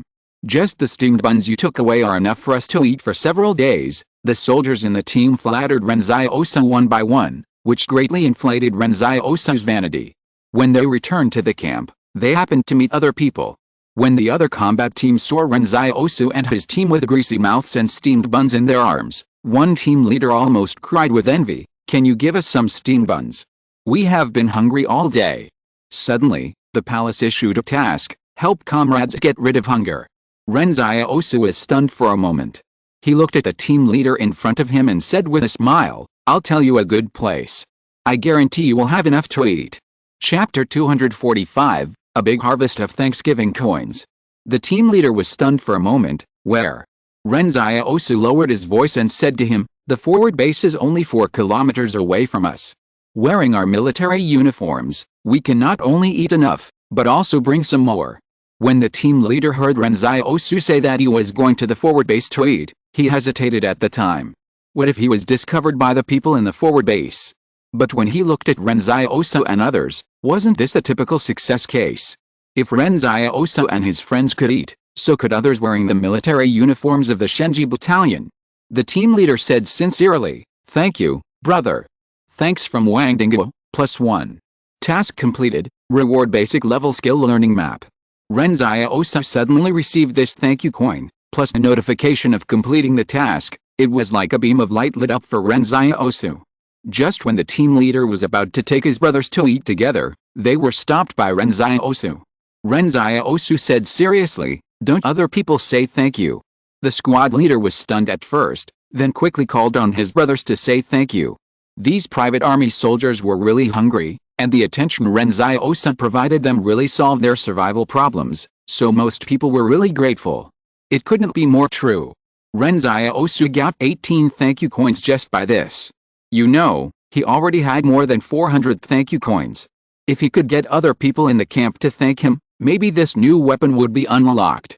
Ren Xiaosu looked back at Li Qingzheng. You go back to the tent and sleep first, I'm going to do something. Li Qingzheng was puzzled. What are you going to do, squad leader? Ren Xiaosu said righteously, we are full, but there are still many brothers in our 2nd Iron Battalion who are hungry. We can't be so selfish. We must tell them this news. Li Qingzheng felt a little ashamed when he heard Ren Xiaosu say this. He suddenly felt that his realm was still not enough, and there was no great love in his heart. At this time, Li Qingzheng took the initiative to say, then we will act separately from you, so that the notification can be faster. Ren Xiaosu's face changed. No, you have been tired all day, you must rest quickly. Go quickly, I can't tire you out. The soldiers in the team were almost moved to tears. No one had noticed that Ren Xiaosu actually cared about everyone so much before. Li Qingzheng wondered why he had become the deputy squad leader inexplicably, or the squad leader had a high level of ideological awareness. After Ren Xiaosu drove Li Qingzheng and the others to sleep, he began to notify each combat team one by one. The tents were all large tents issued by the quartermaster department. The common bed in one tent was just enough for a combat team to sleep. Ren Xiaosu never tired of notifying. At first, everyone was very confused, but when Ren Xiaosu showed the steamed buns in his arms, everyone believed it. The combat team that was notified thought that Ren Xiaosu was a really good person, but the request that they must say thank you was a little weird. Ren Xiaosu counted his thank you coins, and saw that in just 1 hour, the thank you coins had quickly risen to more than 900 coins, which was more than he had ever harvested before. Sure enough, when people are hungry, their feelings for food will be particularly devout. Ren Xiaosu lifted the curtain of the next tent and said, are you hungry? I know a place. At this time, the 5 nano warriors in the tent looked at Ren Xiaosu quietly. Ren Xiaosu smiled calmly, haha, sorry to bother you. I was careless. In Ren Xiaosu's eyes, every tent in this camp is exactly the same. Who can tell who is in which tent? At this time, the nano warriors rushed out of the tent. Stop. What do you mean just now? But as soon as they finished speaking, they found that the curtains of many tents outside were lifted, and there was no one inside. The nano warriors quickly checked around, and then took a breath of cold air. This fucking military camp was half empty, and they didn't even notice it. At this time, the private army soldiers who had just finished their meal came back. They were all arm in arm, and some were picking their teeth with toothpicks. Not only that, but they all had bulging bags in their arms, which showed that they were carrying a lot of things. The nano warriors walked up to them, and they were stunned when they saw the nano warriors. The nano warriors from the Shenji battalion asked coldly, where have you been? One of them answered tremblingly, we went to the forward base to eat. The nano warriors were stunned by this. Is it as simple as eating? Many people came back after eating one after another, and they were all punished to stand in the camp. The nano warriors walked around these people and sneered, leaving the barracks without permission. Do you know what the crime is? As he said that, He knocked the buns in the arms of several people to the ground, and then crushed them into pancakes with his feet. You. The nano-warrior pointed at 3 people. Eat the buns on the ground. The private army soldiers who were pointed at did not dare to say anything, and immediately picked up the crushed buns and stuffed them into their mouths. The nano-warrior looked at them and said, "Who told you to go to the forward base for dinner?" As soon as he finished saying this, he was shocked to find that almost everyone's eyes were focused on Ren Xiaosu. Not only that, someone took the initiative to identify Ren Xiaosu. So, were all the people who went to the dinner in the entire military camp informed by Ren Xiaosu? This is easy to deal with. Just punish Ren Xiaosu alone, and it won't cause a mutiny. In fact, these officers of the Shenji camp were also helpless. If only 1 or 2 people did this, they could have severely punished them, but now there are too many people who made mistakes.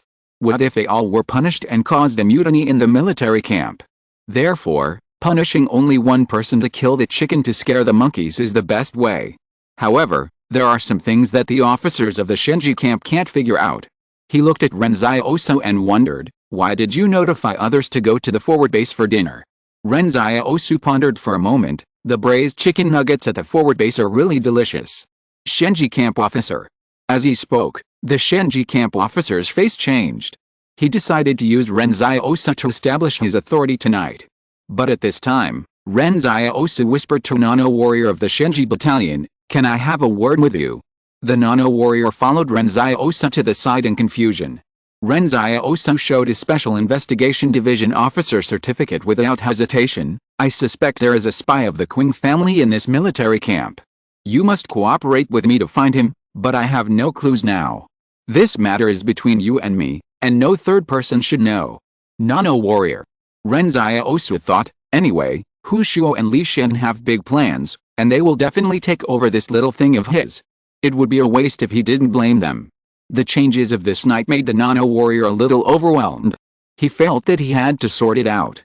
A captain-level officer of the Special Investigation Division told everyone to go to the Kaianjin base for dinner in order to find the spy of the Qing family? There is no logical connection. The Special Investigation Division is a military organization that the Shenji Battalion is afraid of. After all, the Shenji Battalion does not have the courage to say that it really does not have a spy. And the crime of espionage is one of the most serious crimes in wartime. Chapter 246 Abandon the car and hike into the mountains. Ren Xiaosu asked with a smile, "What's your rank? What's your name?" The nano-soldier said, "Lieutenant, Dongming Shui." Ren Xiaosu patted the nano-soldier on the shoulder and said, "Well, I'm a captain. You've done a good job. Go back to sleep." The nano-soldier nodded numbly. He silently memorized Ren Xiaosu's officer ID number and planned to check it out when he returned to the tent to see if this guy was from the Special Investigation Department. At this time, the chief officer in the forward base looked at the mess in the cafeteria in silence. The person in charge of the cafeteria tried to probe, "Sir, there's something wrong with the Shenji battalion. They eat a lot. It's not just that they eat a lot, but they have the habit of taking something away before leaving, which makes people feel a little annoyed." When Ren Xiaosu and his friends came to eat, everyone thought that there were only 30 people. How much food could they eat? Just let them eat.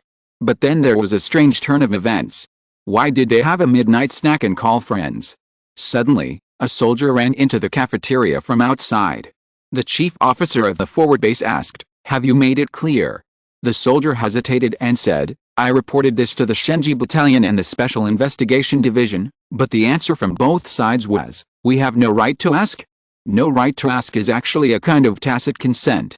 If these people who came to eat were really disguised, I'm afraid the people above would have been furious and investigated thoroughly." What the chief officer of the forward base didn't know was that the Shenji Battalion confirmed the moment they received the news that these people were just private troops, but in order to prevent the plan from being exposed, they could only accept it. As for Hu Shuo, he was used to it. In fact, the chief officer of the Shenji Battalion didn't care how much these private troops ate, because it wasn't their military pay anyway. What they cared about was that the Special Investigation Division was actually investigating whether there were spies among them. Hu Shuo was also used to it. Ren Xiaosu and the others returned to the tent. Everyone was surprised why Ren Xiaosu was not punished, but no one dared to ask. In fact, Ren Xiaosu had a good intention to pass on the information to them, but they betrayed him. which made everyone feel a little guilty. Chen Wuti sat in the tent and asked Ren Xiaosu, "Master, do you blame them? You clearly fed them, but in the end no one was willing to stand up and speak for you." At that moment, Chen Wuti was planning to fight his way out with Ren Xiaosu, but Ren Xiaosu used his Special Investigation Division certificate to save himself. Ren Xiaosu thought for a moment and said, "It's strange, but it's also expected." "But I didn't feel the anger in you, Master," Chen Wuti whispered. "I was very angry, and I'm still very angry now. I'll be very angry when I think about this matter in the future. And those things in the past, those evil people." Ren Xiaosu smiled. "It's okay, they can't hurt us." "Well," Chen Wuti nodded, "Master, you go to sleep, I'll keep watch in the first half of the night." "Okay," Ren Xiaosu said and fell asleep. With Chen Wuti keeping watch, he didn't worry about being attacked at all. In this tent, the only people he could trust were Chen Wuti and the other 8 students. He didn't even trust Li Qingzhen. The trust between him and Chen Wuti and the others was accumulated bit by bit over time. Including those students, they never betrayed him in the 109th barrier. Of course, the one he trusted the most was Chen Wuti. Li Qingzhen and the others looked at Ren Xiaosu and immediately felt that Ren Xiaosu was really generous. So many things happened tonight, but he could fall asleep as soon as he lay down. Chen Wuti sat cross-legged beside Ren Xiaosu, forbidding anyone to approach. After daybreak, the officers of the Shenjiang continued to set off with the entire private army as if nothing had happened last night. Fengai Mountain, Tantao Mountain, and Shuanglong Mountain are very long in depth. If the war really breaks out, a mountain road there is the only way for the Qing family to invade the hinterland of the Li family, so the Li family used a large number of private troops to fill the gap there and use them as cannon fodder. It is said that Shuanglong Mountain was once a city before the disaster in the north. It was located at the intersection of 3 rivers, and there was a dam upstream. But after the disaster, no one managed the dam, so it was never open to release the flood. In the end, the dam broke and the river was diverted, turning the entire prosperous city into a swamp. In summer, the entire area will be shrouded in clouds and mist due to the evaporation of water vapor, and it will rain continuously. Fortunately, it is winter now, and the winter is getting colder and colder. Some small tributaries and rivers are frozen. When setting off, everyone encountered a problem again. The real Shenji battalion had already driven away all the troop transport trucks. They wanted to trade them for other vehicles, but they forgot one thing. The soldiers in the private army had not received any driving training, and only a few could drive. So in the past, a truck could carry 30 people, and everyone could drive on the road. There were extra people who could drive on the truck and could barely take turns driving. But now they have switched to off-road vehicles. There are not enough drivers. The officer of the Shenji battalion was a little confused standing in front of a large number of off-road vehicles. Why did his plan always go wrong? However, the officer of the Shenji battalion was also a decisive person. He resolutely said, "Abandon the car and walk, go to the mountains and fields, don't take the main road, and create the illusion that we are deliberately covering up our whereabouts." Ren Xiaosu could understand this decision. Going to the mountains and fields in this way would give people a sense of confidentiality. If spies found that a unit wearing the uniforms of the Shenji battalion deliberately did not take the main road but had their whereabouts in the mountains and fields, they would probably be more interested in the whereabouts of this army. But the problem is that he just learned to drive, and the car was abandoned on the road. Moreover, considering the physical fitness of the soldiers in the private army, if they were really asked to walk in the mountains, it is estimated that half of them would not be able to reach the target location. At this time, Chen Wuti suddenly asked, "What if we walk in the mountains and the spies don't find us at all?" Ren Xiaosu almost applauded. "Good question. You know, spies will not run to the mountains for nothing. They must be mixed in the large army and take the main road. So there is another possibility that the spies don't know that someone is advancing secretly in the mountains, because it is too hidden." The officers of the Shenjiang were choked for a long time. Do as I say. Even if Ren Xiaosu is from the Special Investigation Department, he can't affect their Shenjiang's combat plan. You can investigate spies, but how to fight the war is still up to their Shenjiang. Although the Shenjiang doesn't want to offend the Special Investigation Department, if there is a problem with the plan, is it your Special Investigation Department that will take the blame or the Shenjiang? Of course, Ren Xiaosu doesn't really care whether the Special Investigation Department takes the blame. Chapter 247 Qing's Camp. Countless Qing troops have been stationed along the Daping Mountain and Xianlan Mountain lines. Occasionally, there are open areas in the valley, and you can see full of black tents stationed inside. This place must be the main transportation hub within the entire mountain range. The road in the mountain is not a dirt road, but a cement road built by the Qing family a long time ago. Just looking at the roadbed, you can see that the Qing family has been operating here for a long time. This is the only way to the south of the Li family. If you want to fight the Li family, you can't avoid this place. The conflict between the three southwestern consortiums is not a day or two, and the Qing family has made sufficient preparations, including the forward base and the mountain fortifications have been built long ago. At this time, two off-road vehicles drove from the northeast of the mountain. Qingzhen and Luolan sat in the car and looked at the scenery outside the window. Qingzhen smiled and said, "We have to defend this place well. If the position here is lost, then this road will be built by others, and the other party can drive straight in without any obstacles. Don't worry, it won't be lost," Secretary Zhou, who was sitting on the co-pilot, said coldly. "Qingzhen, asking you to be a military advisor is also to make amends for your sins. I hope you can think carefully about the decision of the Qing family presidium above and stop acting recklessly." Qingzhen smiled calmly. "Make amends for your sins? What crime have I committed?" The soldier driving the car was like a deaf person, just driving, not daring to react to any unusual movements, while Secretary Zhou frowned, not knowing what he was thinking. The off-road vehicle traveled dozens of kilometers in the mountains and finally came to a large camp. When passing the checkpoint, Secretary Zhou showed his ID and the other party let them pass. Qingzhen looked at the layout of the barracks around him. "It's a bit slack." "We're here, get off the car." Secretary Zhou glanced at Qingzhen. "You also know the chief combat officer here. He is your younger brother. His name is Qingyun." "Oh," Qingzhen nodded, "it's that snotty guy. He was always crying when he was a child." The person who discovered the missing experimental subject at Barrier 113 was also this Qingyun.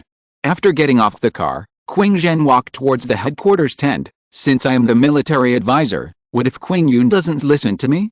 Have you ever thought about this question? If he insists on doing it his own way, will I have to take the blame with him?" Secretary Zhou frowned even more. "Qingzhen, don't play any tricks. He is the chief officer of the army. If something goes wrong, of course he will bear the main responsibility, but as a military advisor, if the war fails, do you dare to say that you have no responsibility? It's all for my Qing family's career. I hope you can be more serious and don't deliberately be passive and lazy." This is actually what the members of the Qing family's presidium are most worried about. They are worried about letting Qingyun face the other two consortiums alone. After all, Qingyun's combat experience is far less than Qingzhen's, and when it comes to war wisdom, no one in the entire Qing family can compare to Qingzhen. Many people used to think that the consortium is so large and has so many people, it is natural to select elite soldiers and generals, but looking at history, there are only a few famous generals in the world, and sometimes people are really gifted. But what they are more worried about is that Qingzhen was severely discouraged a while ago. What if Qingzhen goes to the front line but does not work hard? It will also affect the overall situation. It is not that the presidium is too stupid and must suppress talents, but they have long been accustomed to talents bowing their heads in front of the huge machine of the consortium. There have been arrogant shadows who want to be above the consortium, but what happened in the end? Did they bow their heads and become tools of the consortium? But the Qing presidium did not expect that Qingzhen would be so tough. Qingzhen smiled and walked into the tent. At this time, the officers in the headquarters tent were shuttling back and forth, holding either the latest military intelligence or the military orders issued by Qingyun to execute. At this time, everyone saw Qingzhen coming in, and everyone in the tent paused for a moment, as if after Qingzhen came in, even the air in the headquarters condensed for a moment. Qingzhen greeted everyone. "Don't be nervous, don't be nervous, just do what you should do. Luolan and I are here to visit you." At this time, Qingyun, who was next to the sand table of the command center, saw Qingzhen and his face darkened. Qingyun looked at Secretary Zhou. "Why did you bring him here?" Secretary Zhou said calmly, "Your second uncle asked him to assist you." "Assist me?" Qingyun sneered. "I don't need a prisoner to assist me." Luolan smiled. "Qingyun, Do you still remember the days when you were a child and played in the mud behind us? When your Uncle Luo was fighting, you didn't even know where to play in the mud. Secretary Zhou said angrily, enough. The Southwest is about to change drastically, and you still have the mood to quarrel like children here. Qing Yun, the two of them will serve as your military advisors. First, report the current situation and hold a military meeting. Qing Yun glanced at them and said to the adjutant next to him, notify the chief officers of each combat sequence to come to the meeting. Qing Yun didn't dare to disobey the order of the Presidium. Since the Presidium asked Qing Zhen to be a military advisor, he had to cooperate for the sake of face. In this way, no one would blame him even if he made a mistake. During the meeting, Qing Zhen sat at the conference table with his eyes closed. It was unknown whether he heard the reports of the chief officers of each combat sequence, and Luo Lan simply fell asleep on the table. An officer said, we are now stationed on the Daping Mountain and Xianlan Mountain line. The Li and Yang families should not attack easily. This war is mainly due to the conflict between the two families. Qing Zhen suddenly opened his eyes and interrupted, stupid. The headquarters was suddenly silent. Qing Zhen continued, the philosophy on the battlefield is that except for our own people, all those who participate in the war are enemies. Why do you think that the Li and Yang families have a grudge, so they will not take the initiative to attack us?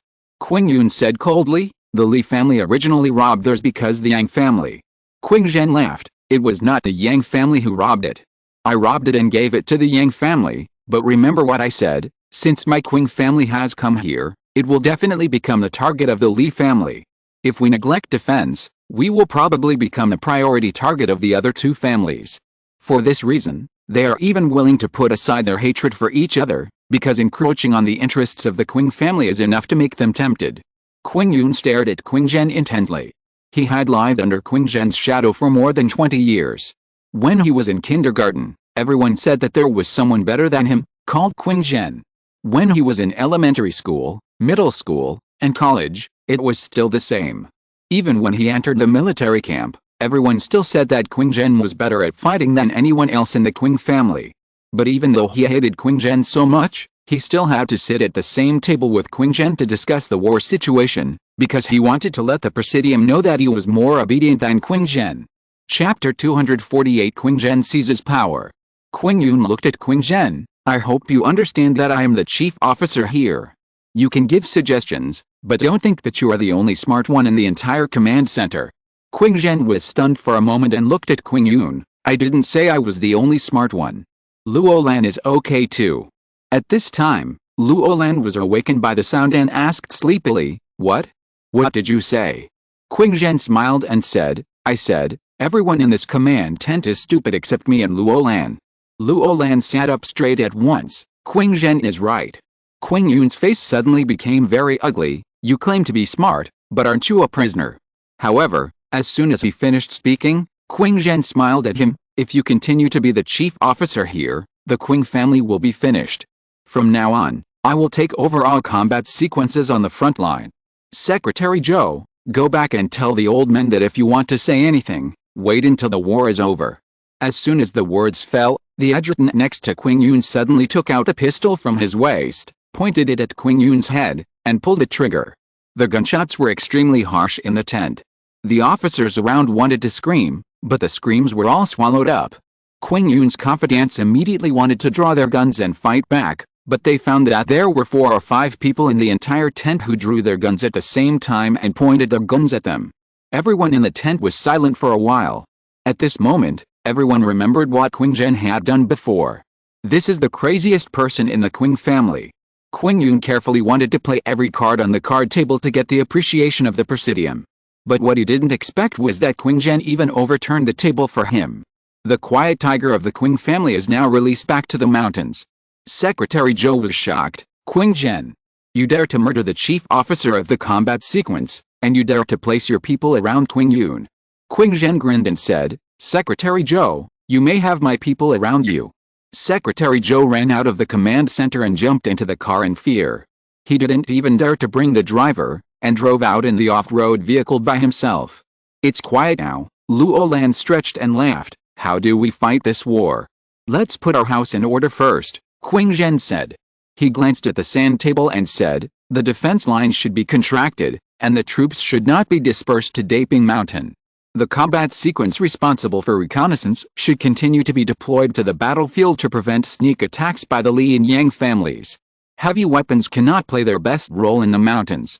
Their roads are not as good as ours, but we should be careful with the nano-warriors of these two families.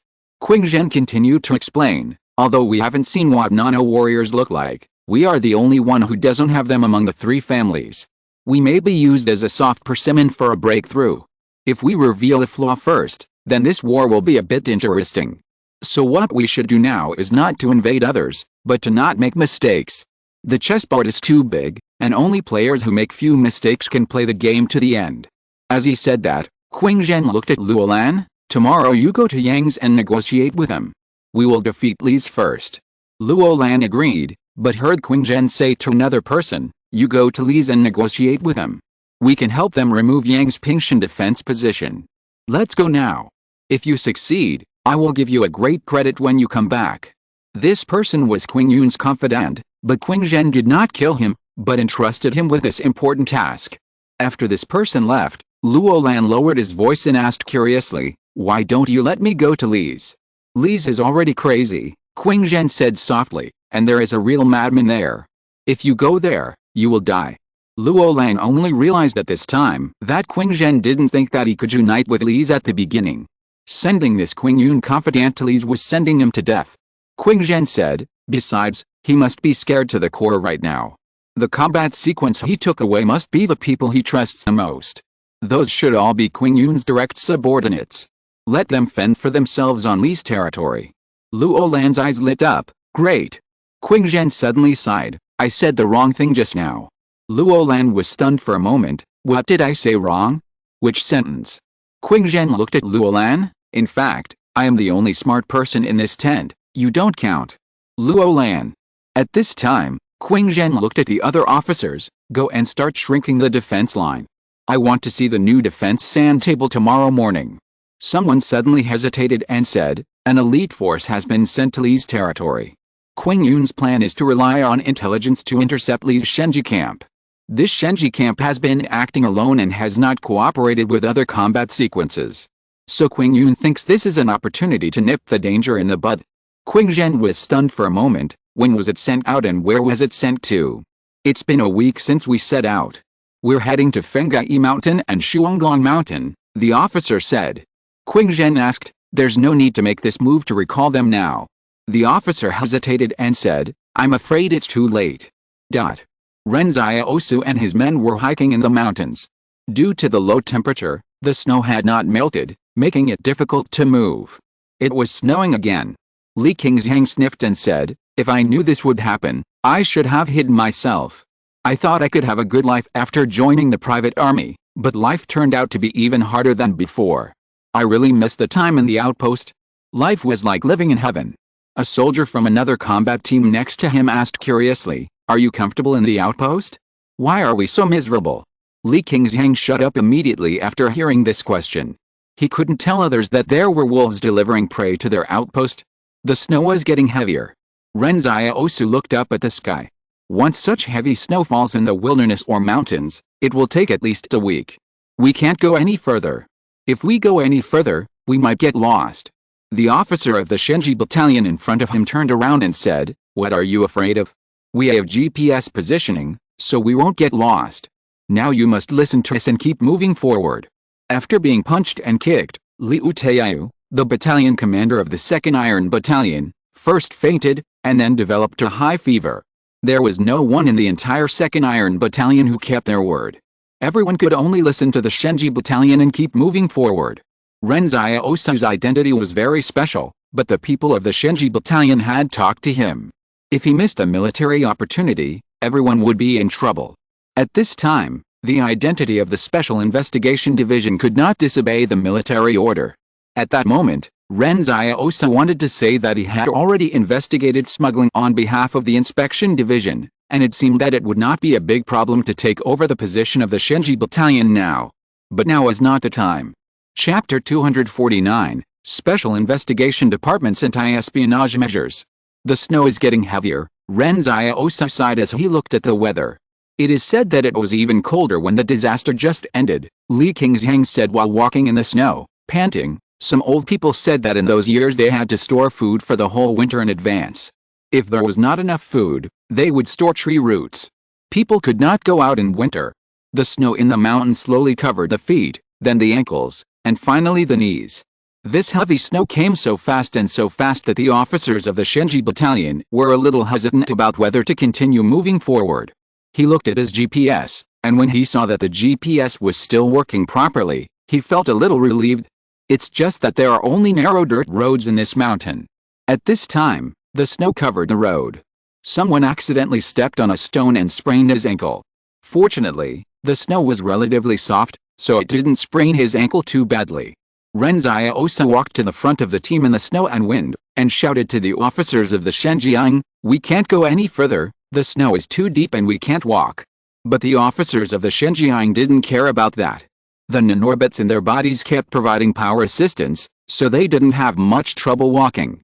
Moreover, the energy of the nanorbits was enough to support them just by walking slowly, not to mention that they were carrying wireless charging equipment. Wireless charging equipment is the standard equipment of the regular army of the Shenjiang, and it is an item that must be carried in war. Before, the officers of the Shenjiang said that they would advance in the snow and act on their own. If they suddenly changed their minds at this time, wouldn't it be too embarrassing?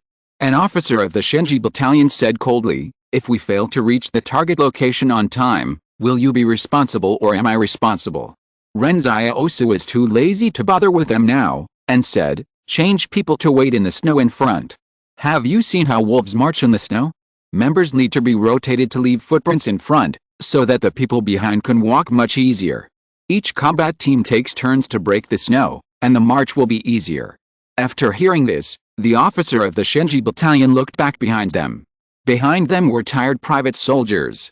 The officers looked at each other, and one of them said, "Just do as you said. Each combat team will hold the front for 15 minutes, and no one is allowed to be lazy."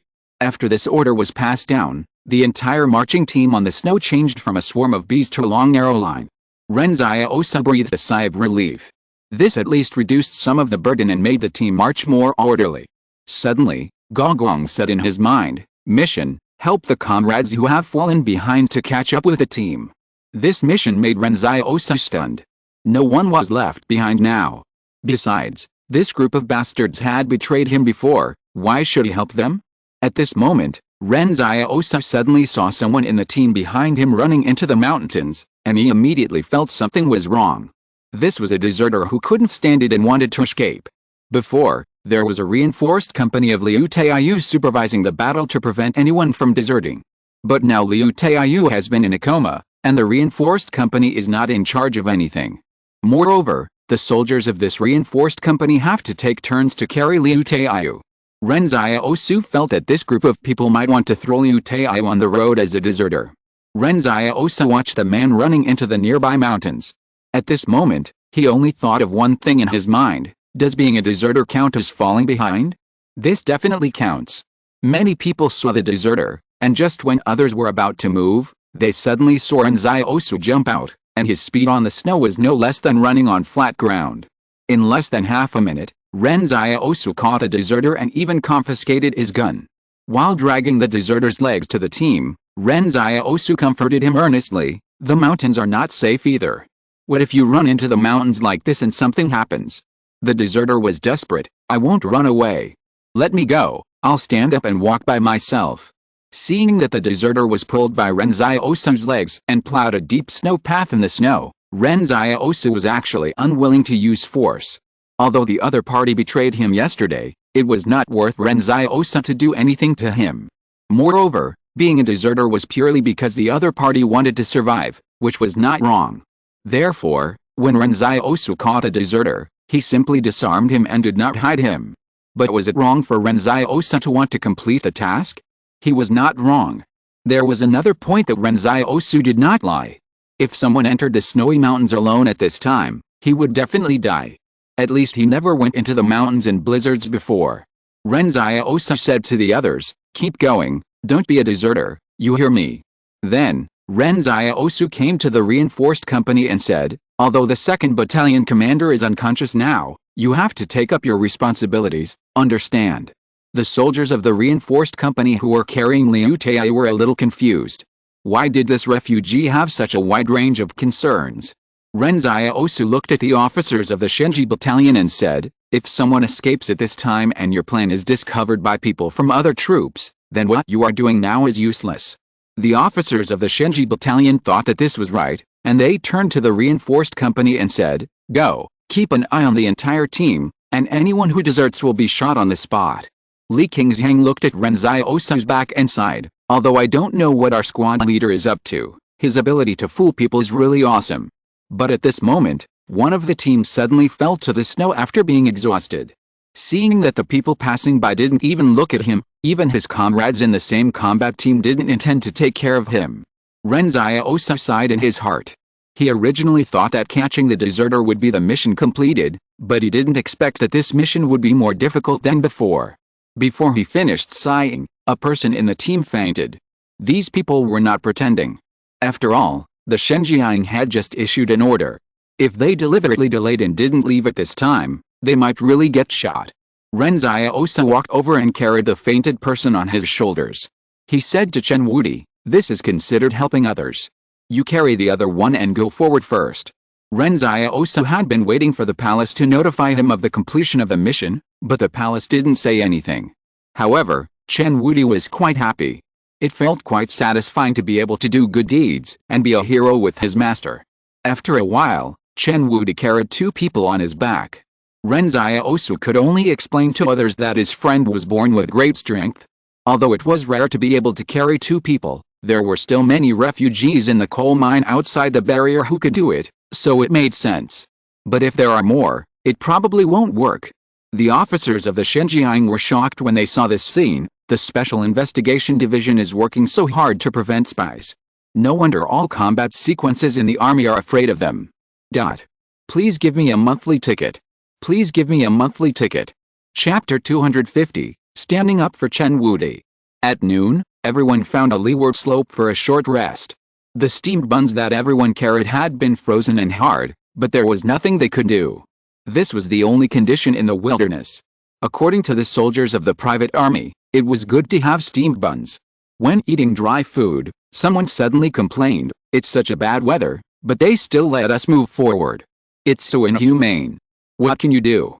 A soldier took a bite of the frozen steamed bun. If I hadn't taken some steamed buns last night, I would have starved to death on the road today. I can't walk without food in this weather. You know what, seeing Liu Tai's current fate, I feel relieved, someone said. The military pay that was deducted from us must have fallen into the pocket of Liu Tai. I just feel unsatisfied. Why didn't the officers of the Shenjiang kick him to death before? A soldier said angrily. It's still dozens of kilometers from here to the nearest Tantao mountain. Further north are Fengai and Shuanggong mountains. It's snowing so heavily, how long will it take to stop? Someone said in despair. Besides, those bastards from the first company have begun to monitor us. We have nowhere to run even if we want to. Forget it, one person said. Run? It takes courage to walk into the mountains alone in this weather. You can still survive if you follow the main force, but you will definitely die if you become a deserter. I'll give you a tip, someone laughed. When you set out again later, just pretend to faint. As soon as you faint, that idiot named Chen Wudi will come to carry you, and you can walk less. As soon as he finished saying this, he felt a chill on his back. He was already very cold, but at this moment he was so cold that he wanted to shiver. But when he looked back, he saw nothing. This is strange, what's going on? Ren Xiaosu was quietly cutting bacon for Chen Wudi and his students. He suddenly noticed that Chen Wudi looked depressed. What's wrong, Wudi? Chen Wudi whispered, Master, my ability of hearing has been restored. Ren Xiaosu was stunned for a moment. Wudi, the Monkey King can't have hearing. Chen Wudi explained, the current version of the Monkey King can. Well, Ren Xiaosu nodded. Okay, you have the final say on your own version. To be honest, Ren Xiaosu didn't even know which version Chen Wudi was. It's amazing to be able to patch yourself. Master, Chen Wudi said depressedly, I don't want to help them anymore. What's wrong? Ren Xiaosu asked curiously, what did you hear? They said that when they get back on the road later, they have to pretend to faint, so that the fool named Chen Wudi will carry them away, Chen Wudi said. After saying this, Ren Xiaosu narrowed his eyes slightly. Who said that? Chen Wudi didn't say who it was. Tell it, master, you will kill people. Killing a few people is nothing, Ren Xiaosu sneered. Master, Chen Wudi said, I just don't understand why some people in this world are so evil. Evil will be punished by evil. Ren Xiaosu looked at the private army soldiers around him gloomily. This was the first time in the past few days that he wanted to kill someone so much. When they set out again in the afternoon, Ren Xiaosu walked in the team without saying a word. Suddenly, 5 people fell to the ground at the same time. Ren Xiaosu walked slowly to these people. He seemed to step on the back of one person's hand inadvertently.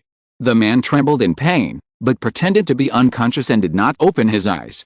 Ren Xiaosu smiled and said to Li Qingzheng, give me a rope. We had it in our marching backpacks before. Okay, Li Qingzheng didn't know why Ren Xiaosu wanted the rope, but he decisively got it for Ren Xiaosu. Ren Xiaosu tied the calves of the 5 people on the ground to the rope one by one, and then dragged them forward on the snow. Someone on the ground wanted to get up quickly and say that he was awake, but just as he got up, he saw Ren Xiaosu kick him in the chest, and he coughed up blood on the spot. Ren Xiaosu stood in the snow, and everyone turned to look at his back. The snowflakes in the air swirled around him, full of murderous intent. He said calmly, did I allow you to get up? After that, someone on the ground stood up and shouted, we will be dragged to death in the snow like this, let's fight him. However, just as they were about to get up, they were kicked back into the snow by Ren Xiaosu one by one. These people only felt that the foot that kicked them in the chest was as hard as steel, and the onlookers didn't even see how fast Ren Xiaosu's movements were. They just felt that it might be because of the heavy snow, which made everyone a little dizzy. Ren Xiaosu turned around and grinned at the others, you are already adults. You have to walk your own path. Do you understand? Chen Wudi stared at Ren Xiaosu in the snow. Master. The young man in the mountains faced the wind and snow and smiled at him. Master will help you vent your anger. Ren Xiaosu was seen dragging the 5 people behind him in the snow with a rope. Li Qingzheng came up and said, I will help you drag. Jiang Wu's 8 students also came over. Class leader, we will help you drag. At this moment, no one in the team dared to speak up for the 5 people. People who knew the situation knew that Ren Xiaosu might have known that the 5 people wanted to take advantage of Chen Wudi. Sometimes, there are some people who stand out like a crane among chickens, even in a crowd of millions. Ren Xiaosu had not shown anything before, so everyone thought he was just an ordinary boy. But at this moment, the ruthlessness in the boy's bones scared everyone. They knew that Ren Xiaosu was going to drag the 5 people to death in the snow. The officer of the Shenji battalion at the front of the team was a little dazed when he saw this scene. It is said that there are many ruthless people in the Special Investigation Division. I didn't believe it before, but now I do. Another officer of the Shenji battalion murmured, after the battle is over and we meet up with the others, we have to tell our comrades not to mess with this Special Investigation Division. The people in the Special Investigation Division are extremely cruel. In fact, Ren Xiaosu did not admit the master-disciple relationship before. After all, he did not teach Chen Wudi anything, and the apprenticeship process was also very confusing. But Ren Xiaosu really liked Chen Wudi, calling him master from the bottom of his heart. Chen Wudi was like a clean crystal, pure and without impurities. Who doesn't like to get along with such a person? Therefore, Ren Xiaosu had already acknowledged this master-disciple relationship in his heart. But today, Ren Xiaosu did not have to take the lead for Chen Wudi. He just wanted to help Chen Wudi keep the last beam of light. End of this chapter. Thank you very much for reaching the end. Don't forget to like. Looking for more exclusive content and immediate access? Subscribe to our Patreon. Remember, every like, subscription, or donation encourages us to continue. Thanks to everyone. See you in the next video.